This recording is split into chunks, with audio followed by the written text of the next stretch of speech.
Friends, music fans, Biscuits and Gravy faithful, and folk music lovers, it is my absolute pleasure to welcome you down to Clean Studios for the final episode of the third season of the experiment that is Biscuits and Gravy. My name is Eric Reynolds. This is the handsome Brighton Douglas. Yes, sir. Bri, what do you have to say for the people? Season finale. Dude, season finale, episode 48. I'm running a deal. You see this fly hoodie I got on? Typically $40. For episode 48, $48. We take all sorts of payment. Think what you got to say. He's a skeevy snake oil salesman, our Bri. But tonight, the only thing that we're selling is excellent tunes. The first time that I saw our guest here perform, she was opening up for our friend Colby T. Helms, which there's a beautiful symmetry to that. But she also played one of my favorite songs, which is Angel from Montgomery by John Prine. And after listening through her discography, I think we truly do, down here in Clean Studios, have our very own Angel from Montgomery performing tonight. Wow. Her name is Amelia Empson, and this is Emma. Enjoy. Let's do it.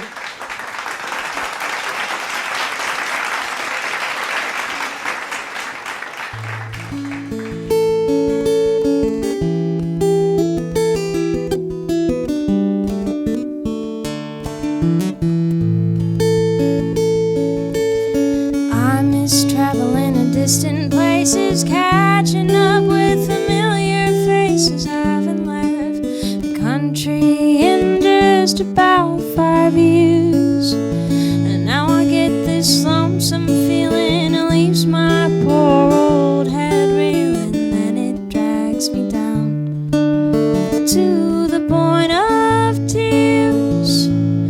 I'm gonna catch a plane or go patch up my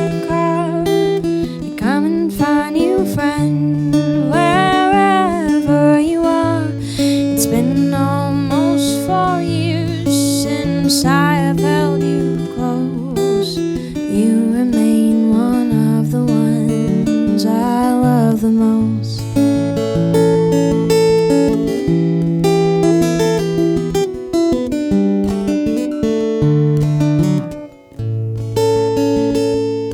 I remember being 16. You were almost always with me if I was getting out of the house. I'd listen to you speaking and soak up the things you teach me about the ways that life often plays out. I'm gonna catch a plane or go patch up my car. Come and find your friend wherever you are. It's been almost 4 years since I have held you close. You remain one of the ones I love the most.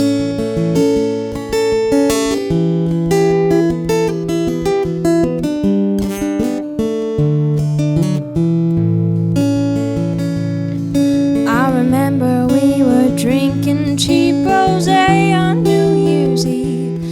I was more drunk than I'd ever been, and you had told me that you were not smoking at the time, but you still came out on my back porch and you got a little high. I'm gonna catch a plane or go patch up my car. Come and find your friend wherever you are. It's been almost 4 years since I've held you close. You remain one of the ones I love the most.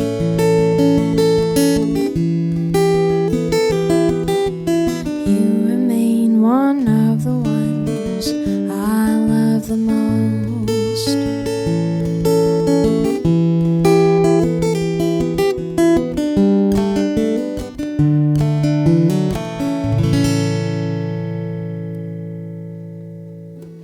Ladies and gentlemen, make some noise for Amelia Empson. That was incredible. Guys, Overalls and Lingerie is streaming right now on all platforms. Go check that out. But don't go anywhere. We're going to ask Amelia about mushrooms, snakes, and turning hardware tools into beautiful music. So I'm serious. All those things are going to get talked about. Don't go anywhere. It's an exceptional season finale of Biscuits and Gravy.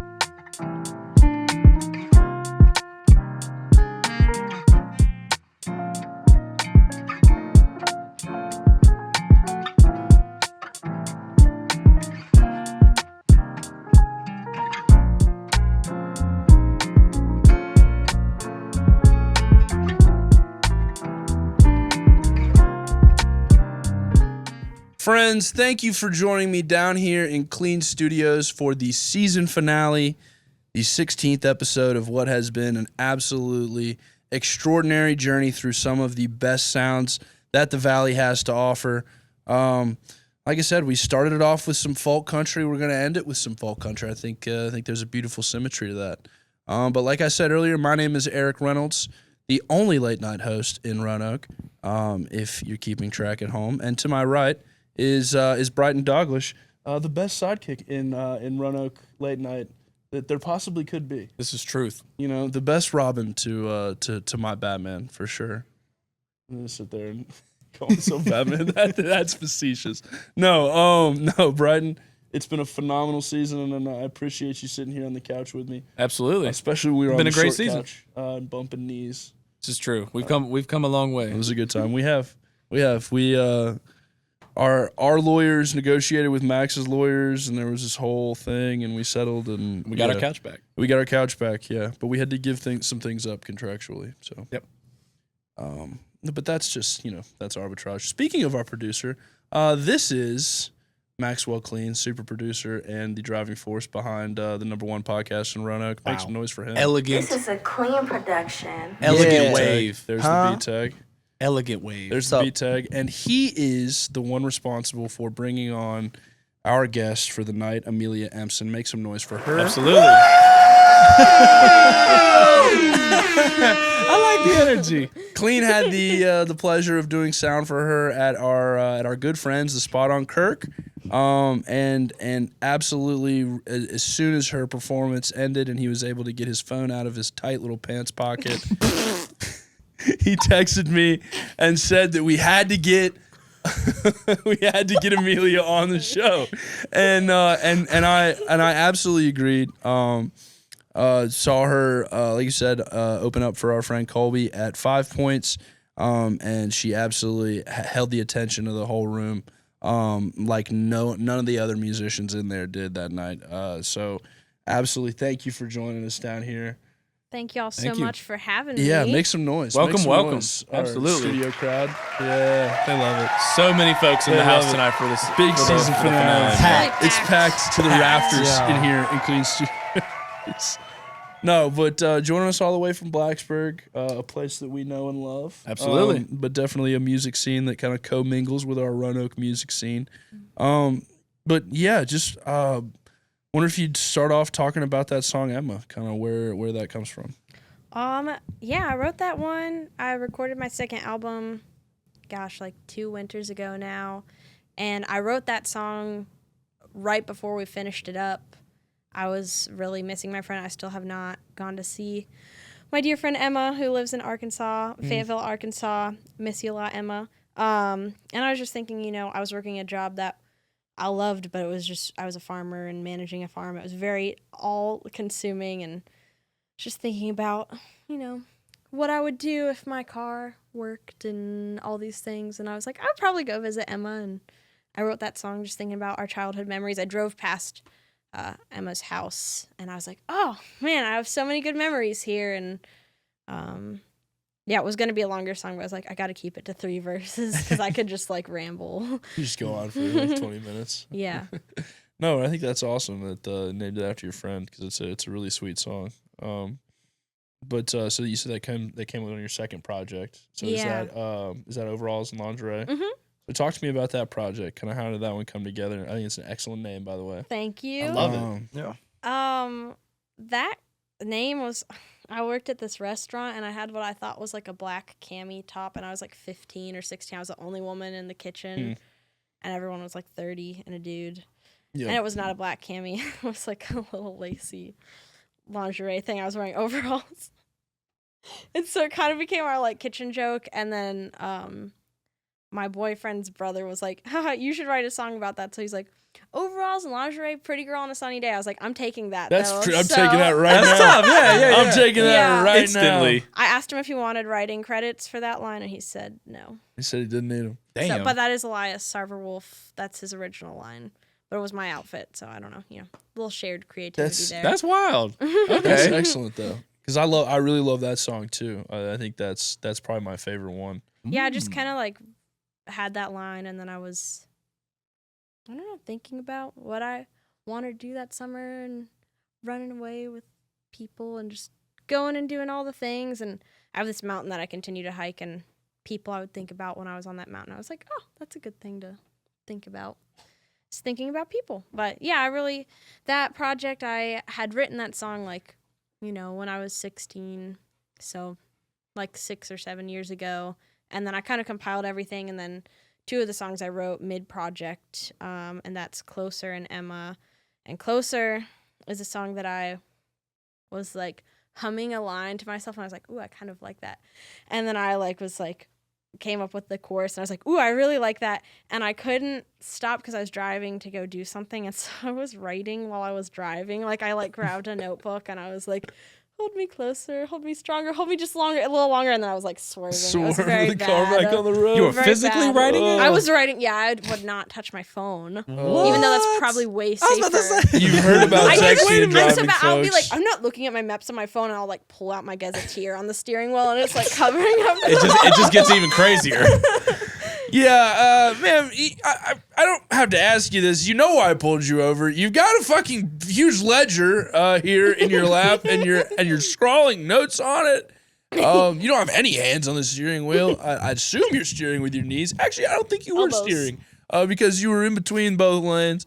I was off the lanes, actually. At Just least not in anyone's off-road. way. But we got the lyrics Off-road. down, so. Yeah, But we got the lyrics down, and the song is excellent. it was important. Yeah, that I was kind of like, if they pull me over, I'm gonna be like, I'm sorry, but sometimes I don't do this, and I kind of thought it was better than texting and driving would be, even though it's not. I have like a weird texting hating, but I was like, this makes more sense. They allow this. No, they don't. Right, like this will be okay because it's analog. It's like there was a Right. blimp one time, and I was like, I can't take my phone out to take a picture, but I can get my film camera out and do that while I'm driving, right? That makes it safer. No, it doesn't. My friend has a flip phone, and she's always like texting and driving on the flip phone, but she has to do bop, bop, bop, bop, bop, bop. You got to hit 1,000 buttons. And I'm like, Yeah, I think it's that's- actually that's- safer to not. But she's like, but it's analog. It's like mental gymnastics. Yeah, that's a whole different thing. I don't know. Have you ever seen people like read in like traffic? You ever seen those pictures of people reading in traffic? Like that would be That's me. That's another one where I'm like, it's analog. Like it's not hurting anybody. But I haven't hurt a anyone. police officer on a bad day would absolutely be like, what are you doing? I bring a book for a Reading a traffic book. stop. I've cut Fair. my nails while driving. All right, clean. I'm not even kidding. Where does that residue go? Ladies and You grab it, gentlemen, you put it in do you the want to cup know where holder, those right out nails the are at? window. Oh. Do you want to know where those nails are at? They're in between the seat and the door of his Chevy Malibu. Okay, and after a while, I'm sure those add up. So There's probably a couple down there. if you want to peek down there, Tune Be in. interesting. I've next been on my week. way to work and really wanted to cut my nails and not had time in the morning.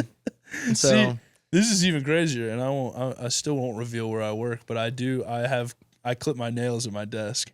Really? Yeah, At I've the got it. workplace? At My work. coworker does that. okay. Loudly clip my nails. At I might have a new topic for Evil Breezy. Someone's like hearing the clicks. They're like, "What is that?" It'll be like a quiet day at work, and I'm just fucking clipping away. Honestly, like it's because I like to keep my nails nice and clean. It's the only place where I like have the time to like genuinely, Do you file too? Just wondering. Don't have a file in there. Don't have a file. I do reserve filing for adult.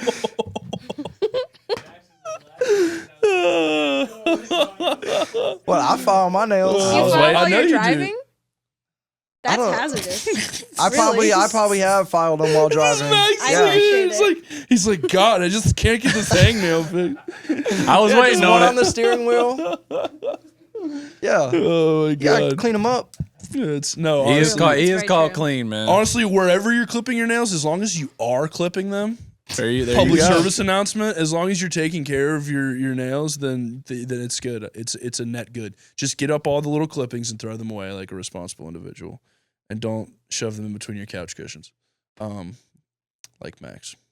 No, I'm just kidding. What a weird little digression. Why are we talking about fingernails? I don't know. We're gonna get back to talking about albums, specifically overalls and lingerie, which saw that you did a CD release and you made these awesome CD covers. Oh, you did a deep with dive. the denim. I'm a journalist with a capital He J. indeed is. Ladies and gentlemen, actually probably one of the best ones in Roanoke. Oh boy. Thank you. Aside from our friend Colby Johnson, who's on the actual news, Or City Salt. or City That's Salt, the only other one. or City Salt. He has a magazine, which is like, you know, if I could get a magazine, maybe I'll approach, but I'm still down here in podcast territory. But no, I do my research, and I saw those and I thought they were awesome, and I thought it was a great way to kind of get into a broader discussion, which we've had with several artists about physical media and the importance of like maintaining kind of having a physical thing that you can buy and have and then play. So yeah, I wonder if you talk about that. I was supposed to bring CDs and then I couldn't find any in my car, so I did not bring CDs, but I can still talk about CDs. Those CD cases were so fun because I had like finished the album. My friend PJ had like done all the mixing and like gotten it all done in time, and then it ended up being delayed for the printing, like the mass printing and everything. And so my friend and manager Maggie was like, we just need to make our own cases. And so we were like doing them, and then it was like this limited edition run, which was really fun. But then everyone was so happy at the album release, so they were like rolling down the hill, like, you know, rolling down the hill, and they would have CDs in their pocket, and so many people broke their CDs because they were in the cloth things. But it's okay. I told them I wasn't making more and that they could come get one once they're ready again. So that's my only flaw with that design, is that it was kind of fragile, but they're very popular. There's only 25 of them in existence. So I'm like, one day someone will have their pristine overalls and lingerie, denim and lace That's case. it. Nice. That's it. Yeah, that's awesome. And I like that, though. I think that's really cool because Unique. I mean, I love making making things. I think that's a cool Yeah. artistic avenue that we haven't explored too much, but I think it's just a whole part of the process, and I think it's cool to not only did you write the songs and put them together, but you also designed the case for it and physically made it with your friend And burned the CDs. and It's burned the fun. They have like the CDs. number on them. It's like 21 out of 25. So Oh, that's everyone has sick. their own thing marked. That's See, crazy. that's next level. That's next level. It's If you're fun. watching and you broke your CD rolling down the Out hill, of 25? you didn't take it out of your pocket. You couldn't have just like, hey, I'm going to the Despicable car. behavior. I'm gonna leave my limited edition handmade CD in the car. It's fine. You know what? Accidents happen.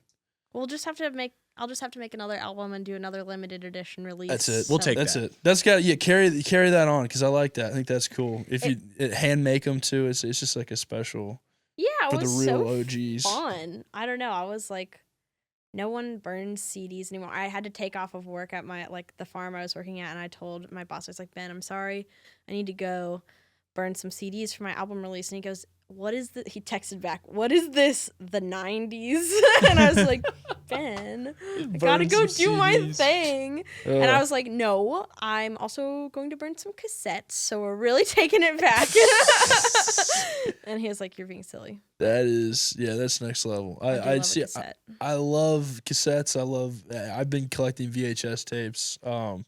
So I definitely feel like I'd sound crazy talking about like, hey, you got any VHS tapes? But I no. collect 8 tracks too with my dad. that's something I haven't gotten into, the 8-track tapes. Well, no one has them. Yeah. Like you go to the vintage store, they have cassettes, CDs, records, but no 8 tracks. Everybody holds on to their 8-tracks. Yeah. Would you do an 8-track release if that was I've possible? been trying to because you can wipe them and then do limited. I was thinking that would be like the next limited edition would be 8 tracks. That'd be crazy. And then like incredibly make cool. people buy an 8-track Yeah. player to listen to my music. I'm about to say what the That making a is- comeback. You would get a lot. You would probably. You would ruin the 8-track market in Roanoke because I can right now think about where 4 or 5 of them are at, and they're probably the only ones that actually work. Yeah, they're fun. I love 8 tracks. That is I love when we're getting into my nerdy shit here. But I love like dead forms of media like that we've like kind of passed on because like in this digital landscape, like now that we are so removed from even like DVDs, or CDs, Oh, yeah. like. We're now getting to the point where it feels so foreign to like have a thing. Yeah, and I think people take things for granted, like even music. Like people are so used to streaming music, and so you say, "Come to my show," and they're like, "Eh," or "Come pay $5 for a cover," and they're like, "Eh," or like, On Spotify. "Download my song," or do anything, and people are like, "No," but it's like you can just go listen to it for free. And I don't think that people realize the amount of work that goes into things like they used to, because you had like this physical thing, like. I don't know, it's easy to be like, oh, here's a free recipe online, but if someone brings you a loaf of bread, you know that like took them time. Right. Absolutely. That's a great That's a comparison. good I analogy. love Yeah. that. I just came up with that's that on really the well spot, done. so I like I'm that. gonna Really use well that done. forever now. Oh, don't worry, don't worry, we're gonna steal it. Good. Put that in a lyric. That was really good though. That was really good because I think people a lot of times have this idea that like they're looking at the recipe like that or like I could just why isn't that me? I don't know if it's like Yeah. a projection thing. Like why didn't I come up with it or like why didn't I put those chords together? But it's like when you should be saying like I want to engage with this. Like Yeah, it's how just can I something- learn? Right? How can I be like this but me? Mhm. Or like how does this influence my journey? So yeah. So like who are some people then? If I throw that back on you, who are some people that influence you? Yeah, it's kind of all over the place. I grew up listening to a lot of music. My parents had a very diverse music taste that they instilled in me, like lots of Pink Floyd. That's probably one of my all-time favorite groups, which you would not expect I from my wouldn't. music. I would have never guessed that. I love Pink Floyd. I love Gordon Lightfoot. Hell yeah, dude! Shout out Gordon Neil Lightfoot. Young. For real. Let me think. Nora Jones. Did I not say Nora Jones? Did I You not did say say Nora Nora Jones? Jones. I've been listening to Nora Jones for like Wild. a whole month now. Yeah, because her music is like 'Cause it's like it's so having a warm good. cup of tea. Which Yes, I have that's all what- her yes. CDs. That's too. what I I was just telling listened you. Jumped to them. he's like, yes. That's what I was telling him. I was It like, is. It's a warm cup your of music tea. is like a warm cup of tea, and like some Nora, like He did like say that. Nora Jones. Yep. He Kind did. of vibe. That is crazy actually. That's it, you know I what I'm saying? love, yeah. Nora Jones is a big inspiration. Sufjan Stevens, when I was like getting into writing, was a huge inspiration for me. Like, I would say my first album, I was really trying to be like Lady Sufjan, but I wasn't necessarily trying to do that. He was just who inspired me to write music. And not many people that I know like I don't know. I really love Sufjan and his playing style, and the way he plays banjo too is really cool. And I love to play banjo too, the kind of the way he does, because everyone is always telling you the right way to do this instrument and that, and I'm self-taught, so I just like everyone was always telling me that I was playing things wrong. That's what I mean. Colby kind of touched on that too. Is like once you get into like the really eccentric parts of like bluegrass culture, like people are like people on forums are like, Yeah.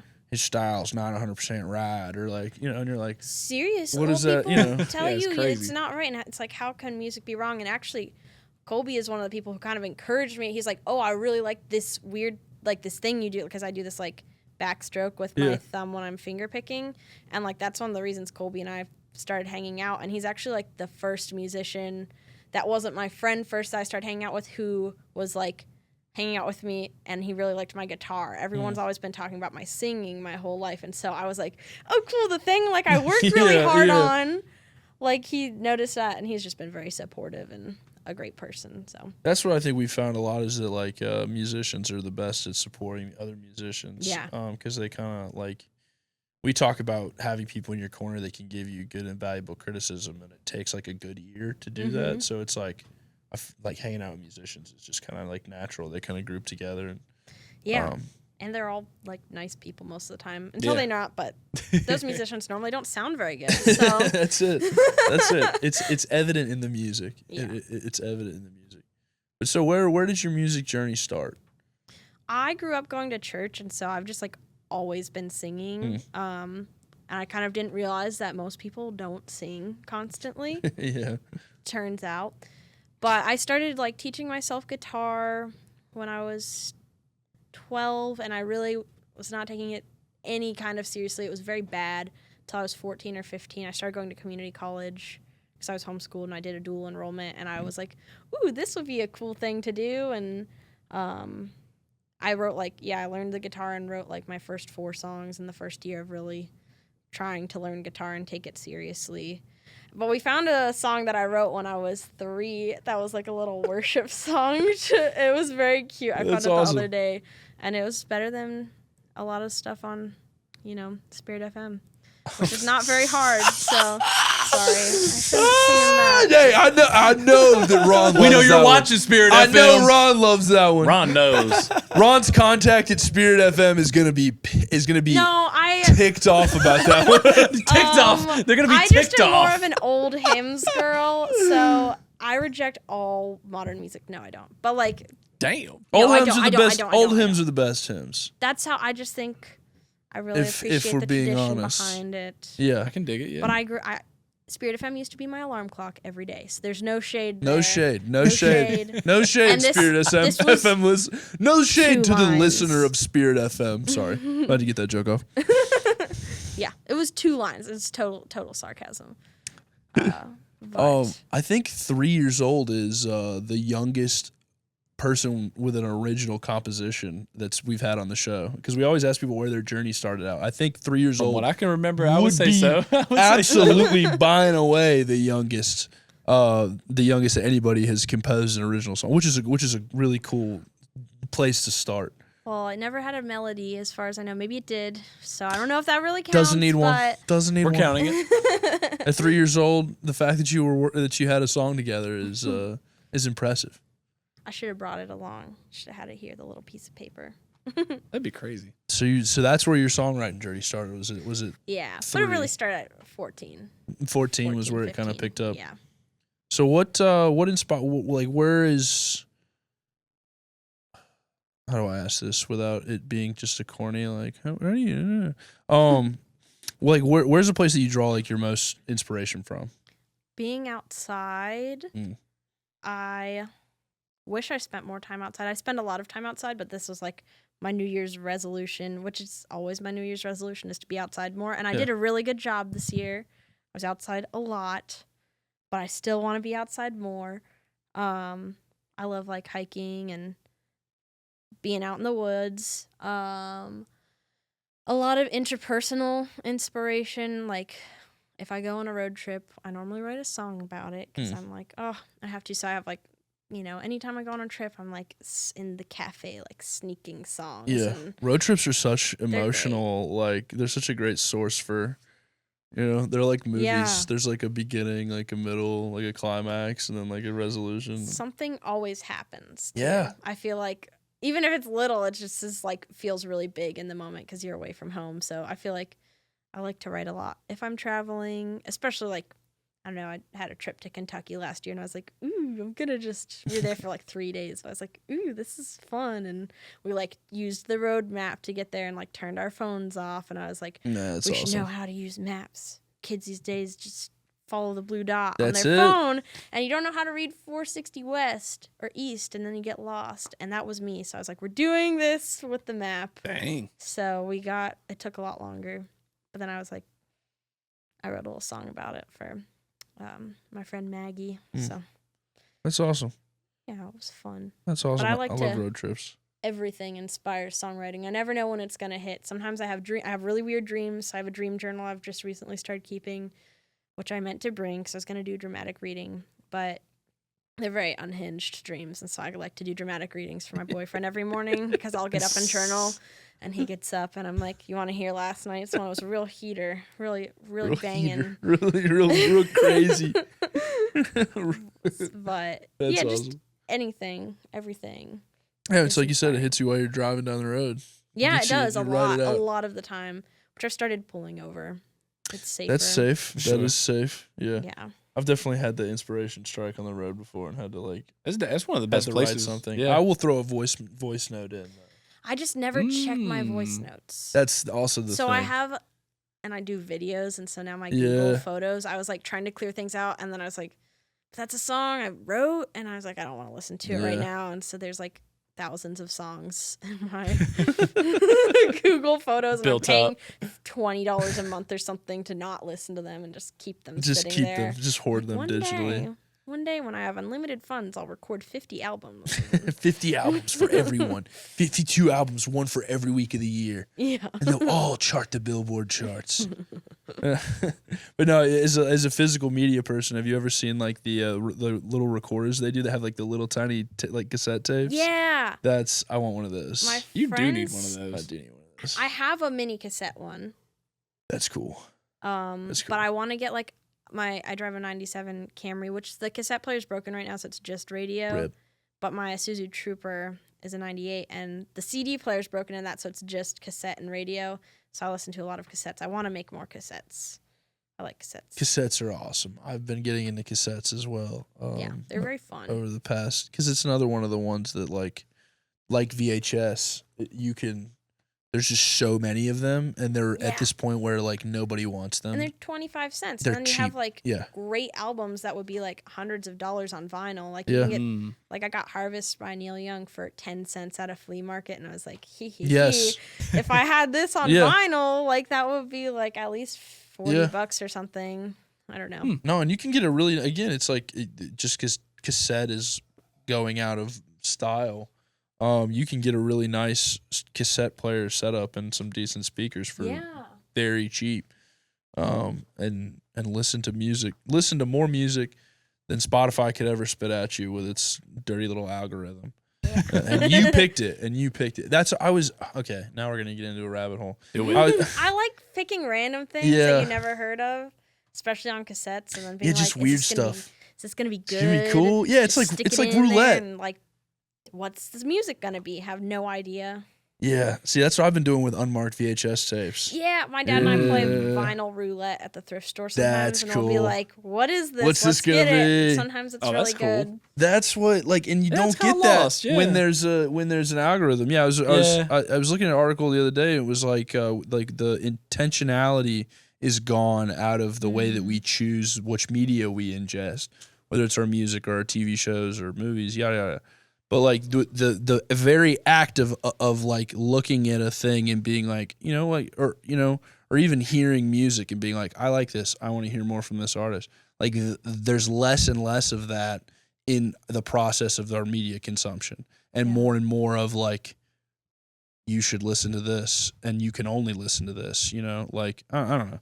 But I think when you don't get that when there's physical, like you get to look at it, you get to, like you said, you pick a random thing and just try it out. And it's like sometimes there's these awesome surprises, like in an And if you unmarked tape. If you spend some money on it too, you're gonna listen all the way through, even if the first song sucks. But if you like, Precisely. if you choose an album and you're gotta like, tough it I out. don't like this, I'm doing something else, and it's on Spotify, you're not invested at all. Right. You just flick. Yeah. You're not going to get to those B-sides. Yeah, and I have like another one of my favorite artists, Big Thief. Like I listened to their new album and I liked it all right, but I'd listened to their stuff like 8 years ago or something. I was like, oh, this is very different. But I was like, no, I need to listen to this through, and that's like ended up being my top album last year. Was that wow. album? Just Dragon New keep Warm listening. Mountain, I Believe in You. Very funny name. They're funny. That is a fun name. That's cool. Yeah, I think if there's anything I can encourage people to seek out a physical copy of anything. So you've got CDs out. Yeah, you can get them at Eats Natural Foods in Blacksburg. Eats Natural Foods. I in love it. Yeah, there's a Blacksburg. plug. That's My a- mom has earrings there on the same table, so you can find them on the same table. That's what I'm right next talking to the about. little Empson table. That's what I'm talking about. You could say that. Here we go. Go ahead. You could say that her CDs are selling like hotcakes. But you could. And you know what else is hot? What's that? Gas. just gas. Gas is hot. Yeah, well, it is when you set it on fire, Brian. But I'm just hoping you come with me for the. I'm doing a thing, you know. I'm waiting. It's time for gas and trash. Run, drag me out of this hole. I was thinking you were going different. Okay. What's up, Amelia? So, Hello, Ron. gas is hot. Okay. No, we have a little segment on here we call gas or trash. We're just gonna throw a couple ideas, couple objects in here. And we're just taking a poll, going around the room. Is it gas or is it trash? I say there's no right or wrong answers, but you know. Uh-oh. Okay. First one, top of the stairs in Blacksburg. Shout out to us. I say gas. I'm a big Tots Yes. guy. That's gas for me.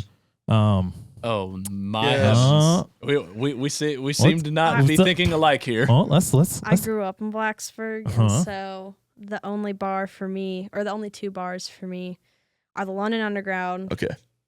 and the Milk Parlor. I totally I'm understand. sorry. Totally understand. Tots as a woman is a scary place to be. Okay, that's fine. That's Oh So- my okay. God. Okay, that's Wow. I totally just would valid. not go in there That's alone. totally valid. Maybe we're ignorant to the fact. That's totally valid. It could be. That's totally If valid. you are someone making Tots an uncomfortable place for women, What a weirdo.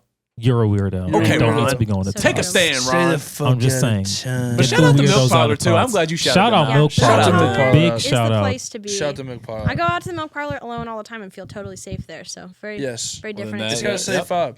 Have you ever been out for salsa night?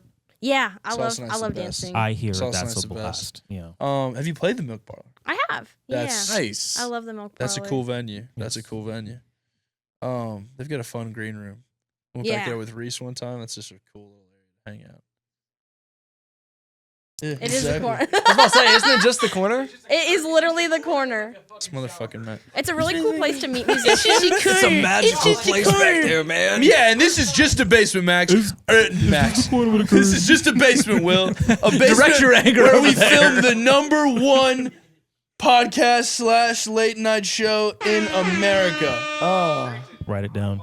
First time I shot a show there, I had a good time, but they could have accommodated. He's not mic'd. You can, Will nobody saying can he's hear not this. a fan of the Milk Parlor if What- you're not hearing him. So you What can, Will you is can tell saying, him you can't how hear wrong this, he is. America. He's saying it's great. Is that Will the said Milk I Parlor is love great? Milk Yeah, Parlor's no, his he said it's favorite great. He said it's great. spot. He Max, loves it. I don't think you answered the question. Though. I've never been there. Wait, really? So I've only been there. You never I've only been been there to top of the twice. It's kind of stairs. interesting. You never Really? been Tots? Nope.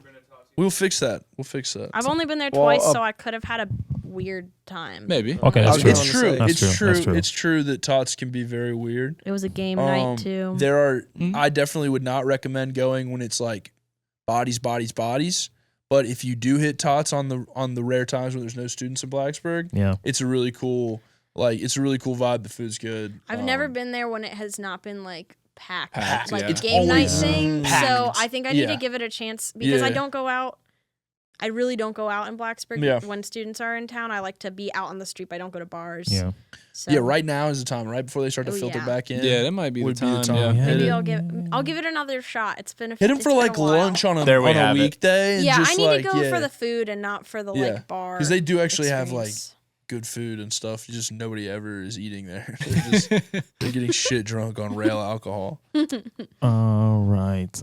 Next thing I have here. So, I think someone mentioned about this earlier. If you're watching this, it's Happy New Year to you. First recording of 2025. Make some noise. Shout out. Hey, shout out. I didn't even think about that. Yeah, this is the first recording of 2025. That is facts. Ron's on his toes, man. That's true. What we're talking about here, though, is New Year's resolutions. Ah. Good one. Are they gas or are they trash? one, Is the idea Ron. gas or trash? Good one, Ron. I'm trying to hear some thoughts here I like this. because I think this can be kind of a back and forth thing for a I lot of think so. people. I think they're trash. Okay. I think New Year's resolutions are trash, and I think they're trash. And this is gonna make me sound like a Scrooge. Mm. Do it. I like gift giving on Christmas, Mhm. but I think it's more of a way to like get us into like a predictive like sales pattern than it is Oh, anything else at this point. So I feel like it's the same thing with New Year's resolutions. People are like get it in their head that it's like, oh, there's a big like page turning happening.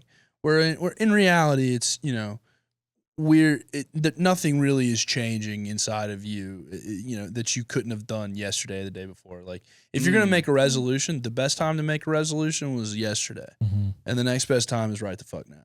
It doesn't matter if it's like coming up or like, doesn't matter if it's like, well, I got to get ready for it. Like got to get ready and do my New Year's resolutions. I'm going to get out there. And this is like, if you're a person that like wants to like have a positive New Year's resolution, this is not taken away from that. Again, set positive goals for yourself, but like if you're sitting there in like July and you're like, God, you know what a great New Year's resolution would be? I'm gonna quit drinking. Like, maybe like a great New Year's resolution would be? I'm gonna eat better. But until New Year's, I'm gonna fucking feast, dog. You know what I mean? Yeah. It's a good take. I like your New Year's resolution hasn't changed. It's always to get outside more, which that's just a great goal in general. Yeah. But that's your goal 24/7. It is. So it's less of a resolution, more like a mantra. That's kind of, I like to do a little solstice. We do solstice parties and equinox parties every year. That's cool. And so we kind of have like, Very pagan.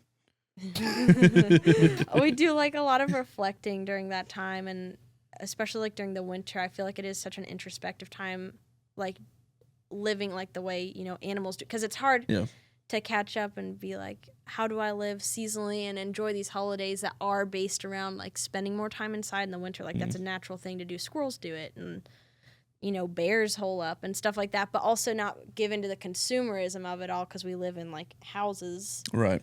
And so it can be a time to buy a lot more, and gifting things and stuff, and all that pressure is bizarre. I know it's like time to sell gym memberships and all that. It's that's the big it's one. like my thing is like if you've got a community of people around them and you love them, like you'll always be giving little gifts to them. Like it's not like I can't wait till Christmas. Like if I have this thing and it's for you, like I want to give it to you now. Oh, you're preaching to the choir because I am like, number one gift spoiler in the planet. I'm like, I got you something, and I'm giving it to you right now. And then I just keep on getting things because I feel guilty about not having something for Christmas morning.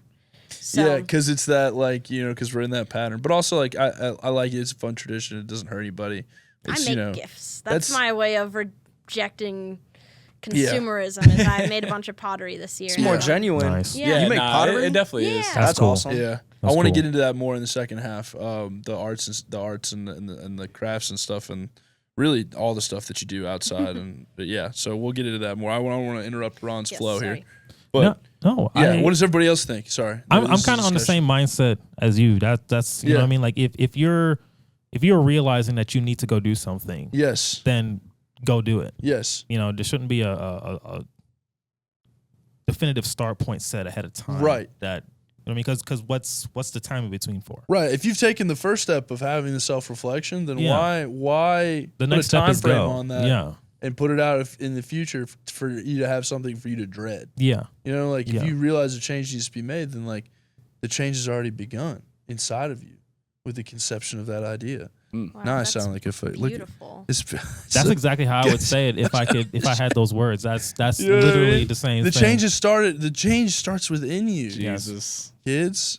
Better preach. But I love New Year though. Yeah. I love again, it's I get to be such a hypocrite, but I also love like celebrating the New Year. It's like one of my favorite holidays. Yeah. Really? Yeah. It's really cool. I mean, it's like it all for all the reasons I just said. It's like people treat it as this attempt to like turn over a new start a new chapter. But like it also has that feeling like because people give it that power. So it's like it does when everything switches over, it does kind of feel like clean slate for this year. Day one. And as far as like everybody closing the books and business is concerned or like anything, it all just kind of starts over. So it does have it's got an exciting feeling, like a newness to it, which I do love. I love champagne. So. Yeah, I just love staying up late with my friends and getting a little drunk. Yeah, and it's like Nothing acceptable. wrong with that. It's one of those days where it's like You super can do that any acceptable. night. See, this is the thing where it's a good thing to limit that to not every That's night. exact- That's not my... Because then you enjoy champagne is so much better because I only have it a couple times a year, Yes. and it's like when something awesome is happening. And I'm like, wow, being champagne drunk really is awesome. And then you only have to be champagne hungover a couple times a year. Which is the fucking worst. It is really bad.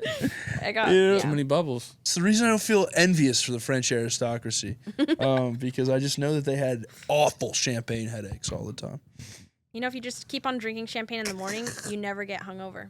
Wow. That is a life hack, ladies and gentlemen. Write that down in your fucking dream journal. Been there. Brighton Max. Clean. Did you want to? New Year's resolutions. I don't even know. We need a middle option for gas or trash. Cause like I think y'all's takes are really good. Pick one, Max. At the same time, you at the back end, you were like, it's the time where there's a lot of things that do restart and it's a clean slate, whatever. And I don't know. Some people, it's hard to make change sometimes. So seeing the mark of like the new year, I don't know. It could be cool. Yeah. I mean, I've attempted New Year's resolutions before and stuff like that. And probably failed. It's not a negative thing. It's not a negative thing at all. Yeah. And it's like, and if it gets you started on your journey, and that was the place you had to start, it's cool. But I want just like people to realize like you have that drive can't come from like a day or like a holiday or like a it's got to come from like you. Yeah. Wanting to do something. What you had said about the change is already happening. Like start right now. Yeah. Like right now you have the power to start doing it if you really want to change it. I'm a firm believer in that too. So I don't know. Big time. If you in December and you're like, man, I really need to make a change or something. Yeah. Okay. I don't know. I guess wait for That's a it. couple days, 2 weeks or whatever. But Yeah. like you said, if you're in July and you're like, oh yeah, I gotta stop doing this or start working out next year. It's like, what? Just do the shit. It's like, how about like tomorrow or something? Yeah. Like 12 hours. Go ahead. Yes. So yeah, I don't know. Can I do like That's a good counter argument, I don't though. know. I'm gonna say gas. Gas 'cause I to feel people, like it's gas to getting people that trashed. are changing themselves for the better. You made a good argument that's for gas. So, I always mean, good. I'll give that to you. Yeah. Trash to people who are lying to themselves by saying that this is my New Year resolution, when in reality, you know deep down that you're not ready to take that first step. Real quick, have any of y'all done resolutions besides like trying to just get outside more recently, or did anyone have really. any this year? Not really. I want to be smarter with money in 2025. Yeah.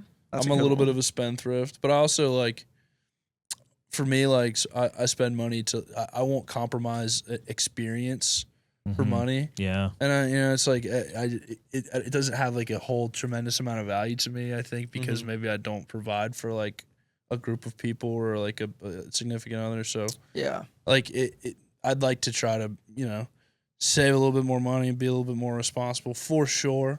But also just love deeper, speak sweeter. What's the other words to that song? Chill. Live like you were dying. them Some skydiving. Them some, Tim some- McGraw I don't done know, stepped something. in. And I just want to go skydiving and go 2.7 seconds from Pulne Fumichi. What about you? Brighton. Gas or trash? Potato. I don't know. I agree with everybody. I'm gonna say gas just for the same reasons, and then trash for the same. Yeah, like he's saying, if you're in July and you got to do something, you need to do it. That's it. So like, What's your res for the year, Potato? I don't really have one, but yeah, my life goals at the moment are, again, I'm a very financially like focused person, like being responsible. Yeah. And then I'm very like, Well, Brighton walks that. Well, I talk the talk. Brighton walks. I'm very I don't know. I'm into the whole fitness thing right now. I've been in that mode. So like, how we all go to the gym together and whatnot. Like I'm just very into that. So like, I don't know. Try to just continue staying healthy, stuff like that. Yeah, so, we can push that this year. I'm excited. yeah, we definitely I'm excited have. to chase So it this just year. keep that motion going with the into it. boys. Don't lose the motivation. Yes, That's sir. it. It's kind of hard because everyone's at the gym right now. This is the Yeah, time. true. of This year. is the time Yeah. So that if they you've push been it. like time of putting year. in the work Yeah. and now you're like, ugh. We have this incredible benefit of we moved to a smaller gym that has a little bit less clientele. And I mean, like the people that come there are kind of a little bit more like fitness focused, but also we go at 5:30 in the morning, so there's nobody there. I need to just start doing that. It's great. It's great. I love starting the day at the sunrise. Like it, my people are from Appalachia, so like my grandmother and grandfather, they woke up with the sun, like, and they went to bed when the sun set. Yeah. So it's like I think there's something beautiful about greeting the day when Yeah. the sun comes up, and just getting some power from that. Yeah. And just beating it up, like you're like the sun. like I'm the first person up. You know, It makes you the feel sun- alive when you Yeah. see the sun, like, Yeah. or you see it just getting brighter and like Yeah. the clouds are so Yes. beautiful. I always say the sunrise is prettier than the sunsets Yeah. on most days, in my opinion. Yeah, I It's just agree. damn gorgeous. So you step Wholeheartedly. outside Great and you take. see it, especially like, I don't know, sometimes like for my shifts when I was driving into vans, it's like the sun ain't even up yet or whatever. And it's like you on the drive just watching that thing rise and seeing all the views. It's damn I beautiful. agree. It'll make you feel alive. Yeah, for we're sure. blessed to live in literally probably the most beautiful place in the world. I mean, I Yeah. can fight a motherfucker, tell me different. That's Yeah. facts. I agree. Yeah. I love. Tear 'em No, up. It's especially there's some places in Blacksburg. Yeah. But in you know just the valley, Ellet Valley. in broader, yes, Oh Ellet my Valley's gosh. almost untouched, pristine. Yeah, just that whole like you can go from Botetourt all the way down and then up that way and then through Ellet. Like there's really a lot of very good country. Yeah. why all the Yes. wineries- Right. Oh That's my where I gosh. used to work, and Yeah. I was a farmer, and so I would get up at 4 every Saturday to go load the van up and run to market, and so I got to see Ellet Valley sunrise every week for 3 Wow. years. Oh wow, That's yeah. good for the soul. It was good, but That's good it for the was soul. hard work, and I would Yeah. be so tired, Yep. but it was so worth it. Pass out early. That's Yeah. good stuff. All right. All right. Ironimus. Great Next- topic, Ron. No, What's hey, your res? Hey, listen, man. That's What's your res, real that's what quick? We all didn't of get one this- out of you. That's what we're all about here. I'm gonna take over the world. We know. Oh, well, you Yes, fucking sir. been- Actually, you've been trying to I've do been that. trying to warn people. Yeah, you- Actually, you've been trying to do that. at the beginning of every year for I think 4 years now, I've done 30 days sober. Nice. So yeah, That's what's up. You on that track right now? I am. It is almost 48 hours. Delightful, pimp. Love it. Yes, It's gonna bro. make the punches hit a You little, know, hurt a little it- bit it- harder in Muay Thai. I'll tell you that. After being or smoking weed like every day for so long, I realize my normal self is very high energy, Yeah, and you're a high I mean, energy as y'all know, individual. I'm a bit of an intense person at times. It Max, Max clean. Matt, it he's duplicates With a making K? it It up. like triples making it when up. I'm sober. Like I have nothing that is like chilling me out. So Mm. it's like I am on go mode all the time. Yeah. Nothing wrong So with that. It's Yeah. a good time. We would not be here without Max's go mode. This though. is true. So It's Yeah. true. Thank you. enjoy your dry January because I think Yeah. that's awesome. That's a great. That's I a cool will. tradition. Very Get good. that up. Very Yeah. good. Go ahead. Oh, what I got here? Well, Mm. overall, it's Gas or lingerie. trash? Absolute gas. No, I don't know. Gas. No, huge gas. Nah, Wait, wait a gas, second. gas. Gas. Absolute fire. Certified, absolutely. Who is that? I don't know. Some hippie. Oh. Well, You tell us Gas. clean. Wouldn't be Somebody's here if it wasn't gas. Gas. This is Absolute true. gas. This is true. Gas. if you say it's trash, well, Colby's wrong opinion. girlfriend Whoppers. took that picture. Did she really? Yeah, Oh, nice. That's Jalen. awesome. Nice. And Hell Colby yeah. carried that pallet in the middle of that creek. Damn. Okay. Wait, Wait, go back, wait, go wait. back. You see that there's a creek in the background. We're actually under a tunnel. Oh We're my under gosh. a tunnel, Yeah. and there was a train track that went above. And Colby was like on top of the tunnel, just throwing leaves to like get some leaves in one of the pictures later. The dedication. But he carried that over some barbed wire, that pallet, and I carried the chair, That's so and we went cool. through a cow patty, Wait, and we hold got up. a That's little bit too awesome. high That's- and couldn't wow. find where we were supposed to go. For That a will little bit, happen. But That will happen. we made our way. We That made will it. happen, ladies, and That that's is where hilarious. that's where the maps get real important, kids. Yeah. When We, you're no, we were at the right address. We were just stumbling around the property, and it was Jalen's dad's property. We'd been there a lot. We were just too high. just a you know? little too zooted. A little too zooted. You I can didn't never even tell. realize that was on a creek. Wow.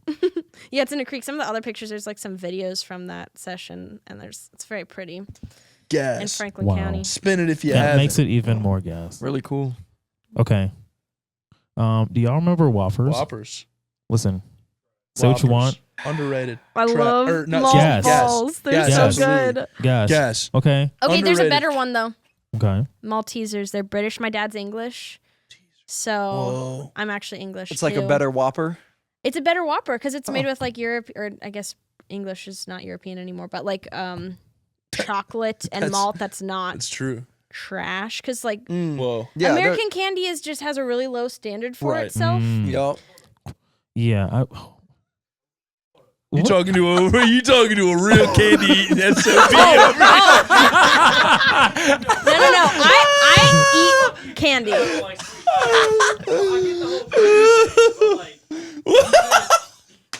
Sorry. You said what's not part of Europe anymore? England. The UK is not It's part not of. part of the EU. It's not part of Europe. It's not part of the EU, but like it's still on the continent of Europe, though, right? No, Nick? it's an island. Yeah, but it's still like They left Europe. they got so They're gone. I don't know. dude. Okay. I, as someone with British citizenship, do not have citizenship in Europe, so She I doesn't consider own it Europe. She's not. She doesn't. Europe. Okay. She's not British with them. citizenship? That's fair. Yeah. That's a fun She's fact. not with them. Yeah, I it's didn't know pretty that. fun. Fun She's fact. talking pounds, fucking sterling, mate. Not that fucking euro bullshit. And no, I'm not going to get on a fucking train to Mallorca or go to Greece, on a little pop jet. I'm staying right here in Queens, England, in my castle in Northampton, Guffordshire. In Herefordshire. Ingham. With my friend Amelia. Whoppers. I would like to say trash. Yeah, sure. Was not happy Get when outta those here. got into the Halloween baggie What? back in the day. Get Was outta not here. happy. Wow. They used to put those in our war ration in Korea. They probably did. Them trash ass candies. They sent it over. Yeah, facts. They're like nobody wanted to hear. Is that trash for you? Whoppers, what do we Or used to call these Whoppers? This I don't know. Oh I do my like them, God. but I just love sugar. Unfortunately. But I think Maltesers are so much better, and you can get them at Kroger in the What? I'm gonna have to try it aisle, off the Really? or recommendation. at I'm gonna have to look. Oasis in Blacksburg. Malteser in it. Oasis Yeah. Market's cool. I love Oasis. They got some cool stuff. They got some good fruit. They got that rambutan. I'm gonna have to tap It's in. like a lychee, but with I would like to Interesting. try other Interesting. countries' snacks and candies because you it's should go to just Oasis. gotta be. Oh well, okay, yeah. No, I'm gonna have to make that trip. Yeah, It's Blacksburg. You know? yeah. No, that's a short drive. That ain't nothing. Okay. Yeah, I'm gonna have to go through Oasis. I'll Max? go. Oh, I was gonna say yeah. I'm not a fan of the Whoppers. Yeah, it's fine. Trash for me. I get And it. it's okay. It's crazy that you bring up like foreign candy Yeah. because I just tried some German candy for the first time ever for Christmas. I don't even know which family member it was, but I guess you can go on Amazon and you can order, like, people make care packages of candy from other countries. That's and cool. we got a whole box, and this girl, she puts together these care packages for people, and we got a bunch of German candy, and it was pretty good. That's German cool. chocolate. Ooh, Maxen Yeah. ist unten Wow. Candian boy. Oh, sprichst du Deutsch? No. I just made that up. It's not that far off, to be honest. No, just kidding. I wish I could say I- German. Birth control in German is anti-baby-pillen. Anti-baby. And I'm not being facetious. Oh, No, My she's God. 100%. She's 100% right. Another really good German word is crosswalk, which is Zebrafußgängerstreifen, which means zebra foot crosswalk. Right. Segelfusch, give us Weise. Oh, wow. Zebrafußgängerstreifen. Wow. We have such a whimsical grasp of language. And we love our beer. And we just wish that you would forget about that thing that Yeah. happened in the Oh, late boy. 30s and Oh, early boy. 40s. Don't they drink their beer warm? Or who is that? Some Drink of them their do, wine yeah. warm. Like Oh, really? lots of mulled wine and Okay. Well, it do be getting cold out there in the Teutonberg forest. Yeah, so maybe they want warm beer and stuff. I feel like I've never had a warm beer in Germany. Have you Wasn't been to Otto Germany? Warmbier that guy that I got killed was in earlier this year, and I have North- family in Germany. North and Korea? it's- Cool. What happened? What? Otto Warmbier. He's that guy from UVA that got Us. killed in Oh, Oh. in like What are you doing? in North Korea. What are you doing? It's just I'd- warm beer. It just made me think of that guy for some reason. I don't mean, think rip know. him. I mean, bro, obviously. He tried to steal a poster out of a Oh. like some kind of train station or something Yeah. I think I know what you're in talking about. in North Korea, and he ended up I- they ended up like beating him up in prison Yeah. or something crazy. Yeah. They killed I that guy? saw that in the What? there was a Where the hell was I? like museum in Berlin about terrible things that have Yeah. happened to people.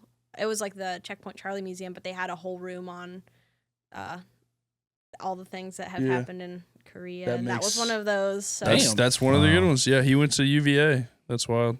Sorry for that awful tangent. Jeez. You said warm beer, and It made you thought of someone it dying. went right in that and- direction. yeah, no, but yeah. please don't drink your beer warm. that's Please. for PBR in the back of a Camry. You're not a pilgrim, Yeah. all right? You're not on the fucking Nina and the Pinta and the Santa Maria drinking it out of a barrel, all right? Like, We have refrigeration. Okay, just get a nice We have ice creeks too, cold so if beer. you don't have refrigeration, just stick it in the creek. Stick it in the Boom. creek. Oh, Stick yeah. it right in the creek. No excuses. No excuse whatsoever. Go find a nice cold mountain spring and submerge your Coors Light that way. Anything else, Rodimus? What do you got? Of course. Oh, Biscuits Craziest and gravy. of course. gas Hey, or trash Steady, ever. steady gas for me. I don't know about y'all. That doesn't Wait, ever We That's are changed. gassing it. Ain't changed. fuego. Yeah. Thank you. I think What's I your left- favorite gravy? What kind of meat or not meat? I mean, sausage is the way to go for sure, just for like the classic. But for the World Cup this last time, when I had a bunch of people over, I used chorizo Ooh, instead I love chorizo for like a gravy. spicier gravy, and it was just so good. It was so good, Nice. dangerously good. But really, you could do anything. I made it with bacon before, just like really good bacon, or ground beef before. You know, if you just season it up real nice, Yeah. you can't go wrong with gravy. With anything made with a roux, like. Yes. You Anything can, I with used a to make roux. vegan. I used to be vegan. Mm. And I would make vegan gluten-free biscuits and gravy, and it was still delicious. Yeah. And now I'm very not vegan, and it's great with any meat. It's really great It's with like any meat. so versatile. It's for everyone. Gravy's for everyone. It's for everyone. Facts. Yeah, there's nobody. Anybody that thinks they don't like it, you just haven't had the right The good recipe. stuff. Yeah. I If you're agree. thinking about like canned gravy and like Ugh. You've already hardtack messed up. biscuits, like that's Already not messed what up. we're talking about. No. Nope. You need to get knowed. Hey, I appreciate the conversation. This was actually probably one of our most in-depth gas or trashes I think we've Yeah. had I think so. on here, That was for real. juicy. That was Ron, juicy. that's a testament to you and Hey, your, and great your topics. prowess. Hey, I mean, we here Great to- topics. Hey, listen. Go Yeah, I put it together. That's right. Hey, listen, this is the Biscuits and Gravy podcast. We're out here with Amelia Empson. We're gonna take a break. We're gonna hear some more music. Stay tuned. This is the finale. If you stop watching at this point,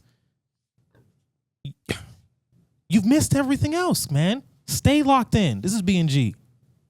Hey, what's up, Biscuits and Gravy listeners? My name is Maxwell. I'm the director and part-time host on the Biscuits and Gravy podcast, and I want to get y'all tapped in with a company called King Screen. They do custom t-shirts and other apparel like this clean merch I got on, and that's behind me. And they also do embroidery and other promotional products like cups, pens, and this bag. They got no setup fees, fast turnaround time, and free nationwide shipping. And that makes them one of the best custom apparel companies to work with on the East Coast. You can get a free quote today at kingscreen.com. All right, let's get back to some more Biscuits and Gravy. Music fans, it is our season finale, and I would be absolutely remiss if I brought you a show tonight that didn't include my favorite thing. That's right, B&G faithful. You know what it is. It's unreleased heat. And tonight, I hope you enjoy the musical stylings of our friend, Amelia Empson, because this is an unreleased song called Chasing Rainbows, right here on B&G. Enjoy.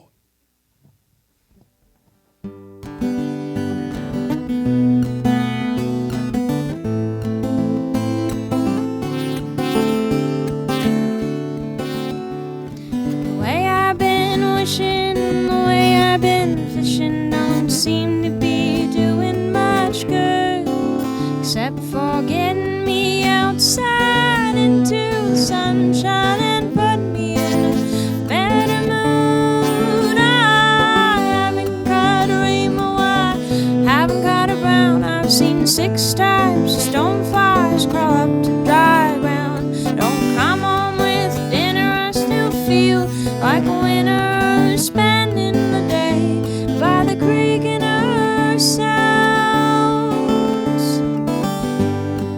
Waste not, want not all. Time is the most precious thing that we've got. I refuse to spend it like I used to. Hiding my life inside, pretending that I believe all the lies of my past life.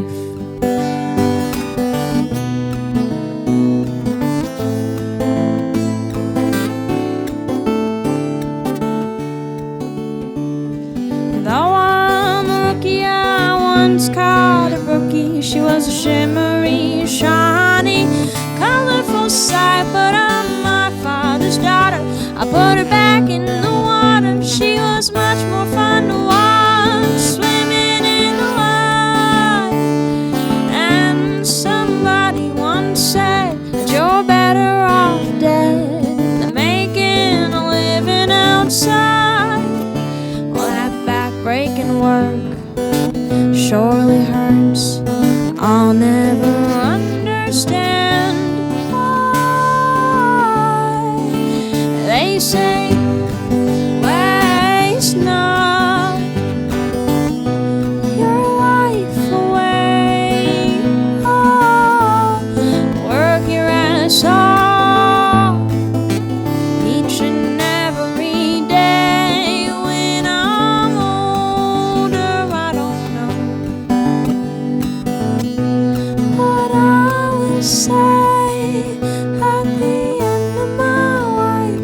I don't think that I will regret a single day that's spent wishing, a day that's spent fishing. It's doing me some kind of good.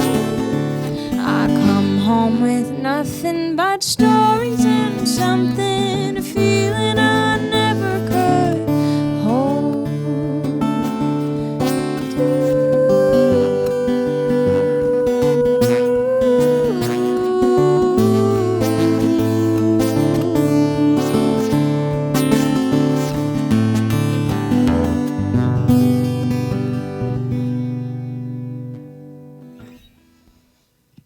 And then I have another song to play that is also unreleased, and it's called Mountain Madness. And I wrote this song. It's about a coal mining town, and my grandpa grew up in Welch, West Virginia. You can kind of get eaten up by the town if you're not careful.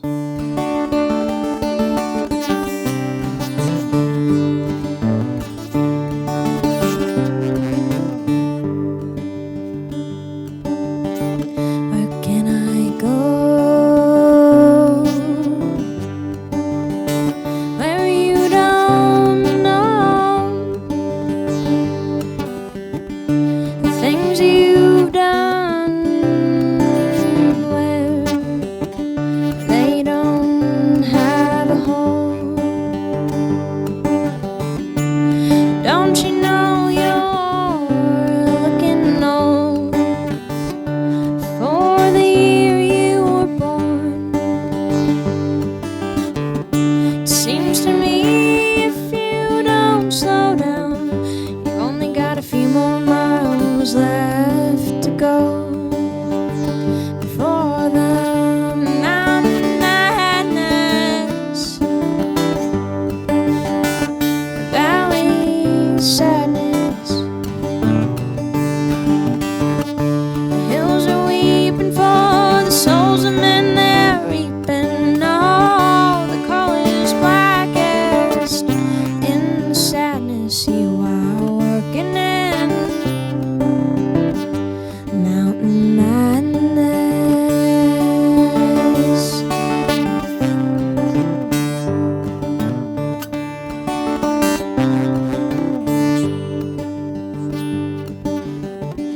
Your neighbors watch out for you to come out of your doorway. The fear is they don't see you, they won't never see you anymore.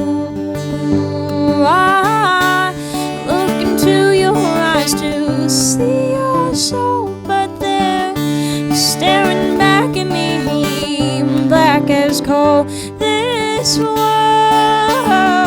is swallowing you whole, and you've never left the county you were born in. From the mountain madness, valley sadness. The rivers are crying, all their keepers are dying. The coal is blackest in the sadness you are working in. Mountain madness. If I walk to your house tonight, if I rolled up a smoke, would you give me a light? And we could sit without mountain madness, valley sadness.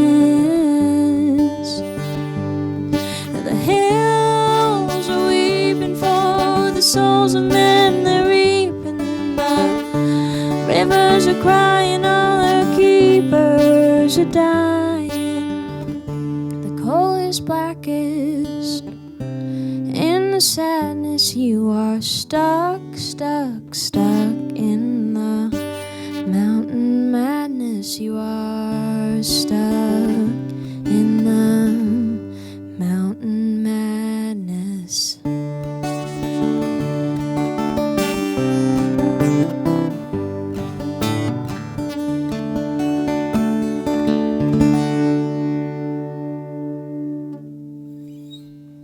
Ladies and gentlemen, put your hands together for Amelia Empson. That was absolutely incredible. Thank you for blessing us with some unreleased heat for our season finale. Guys, do you see that guitar?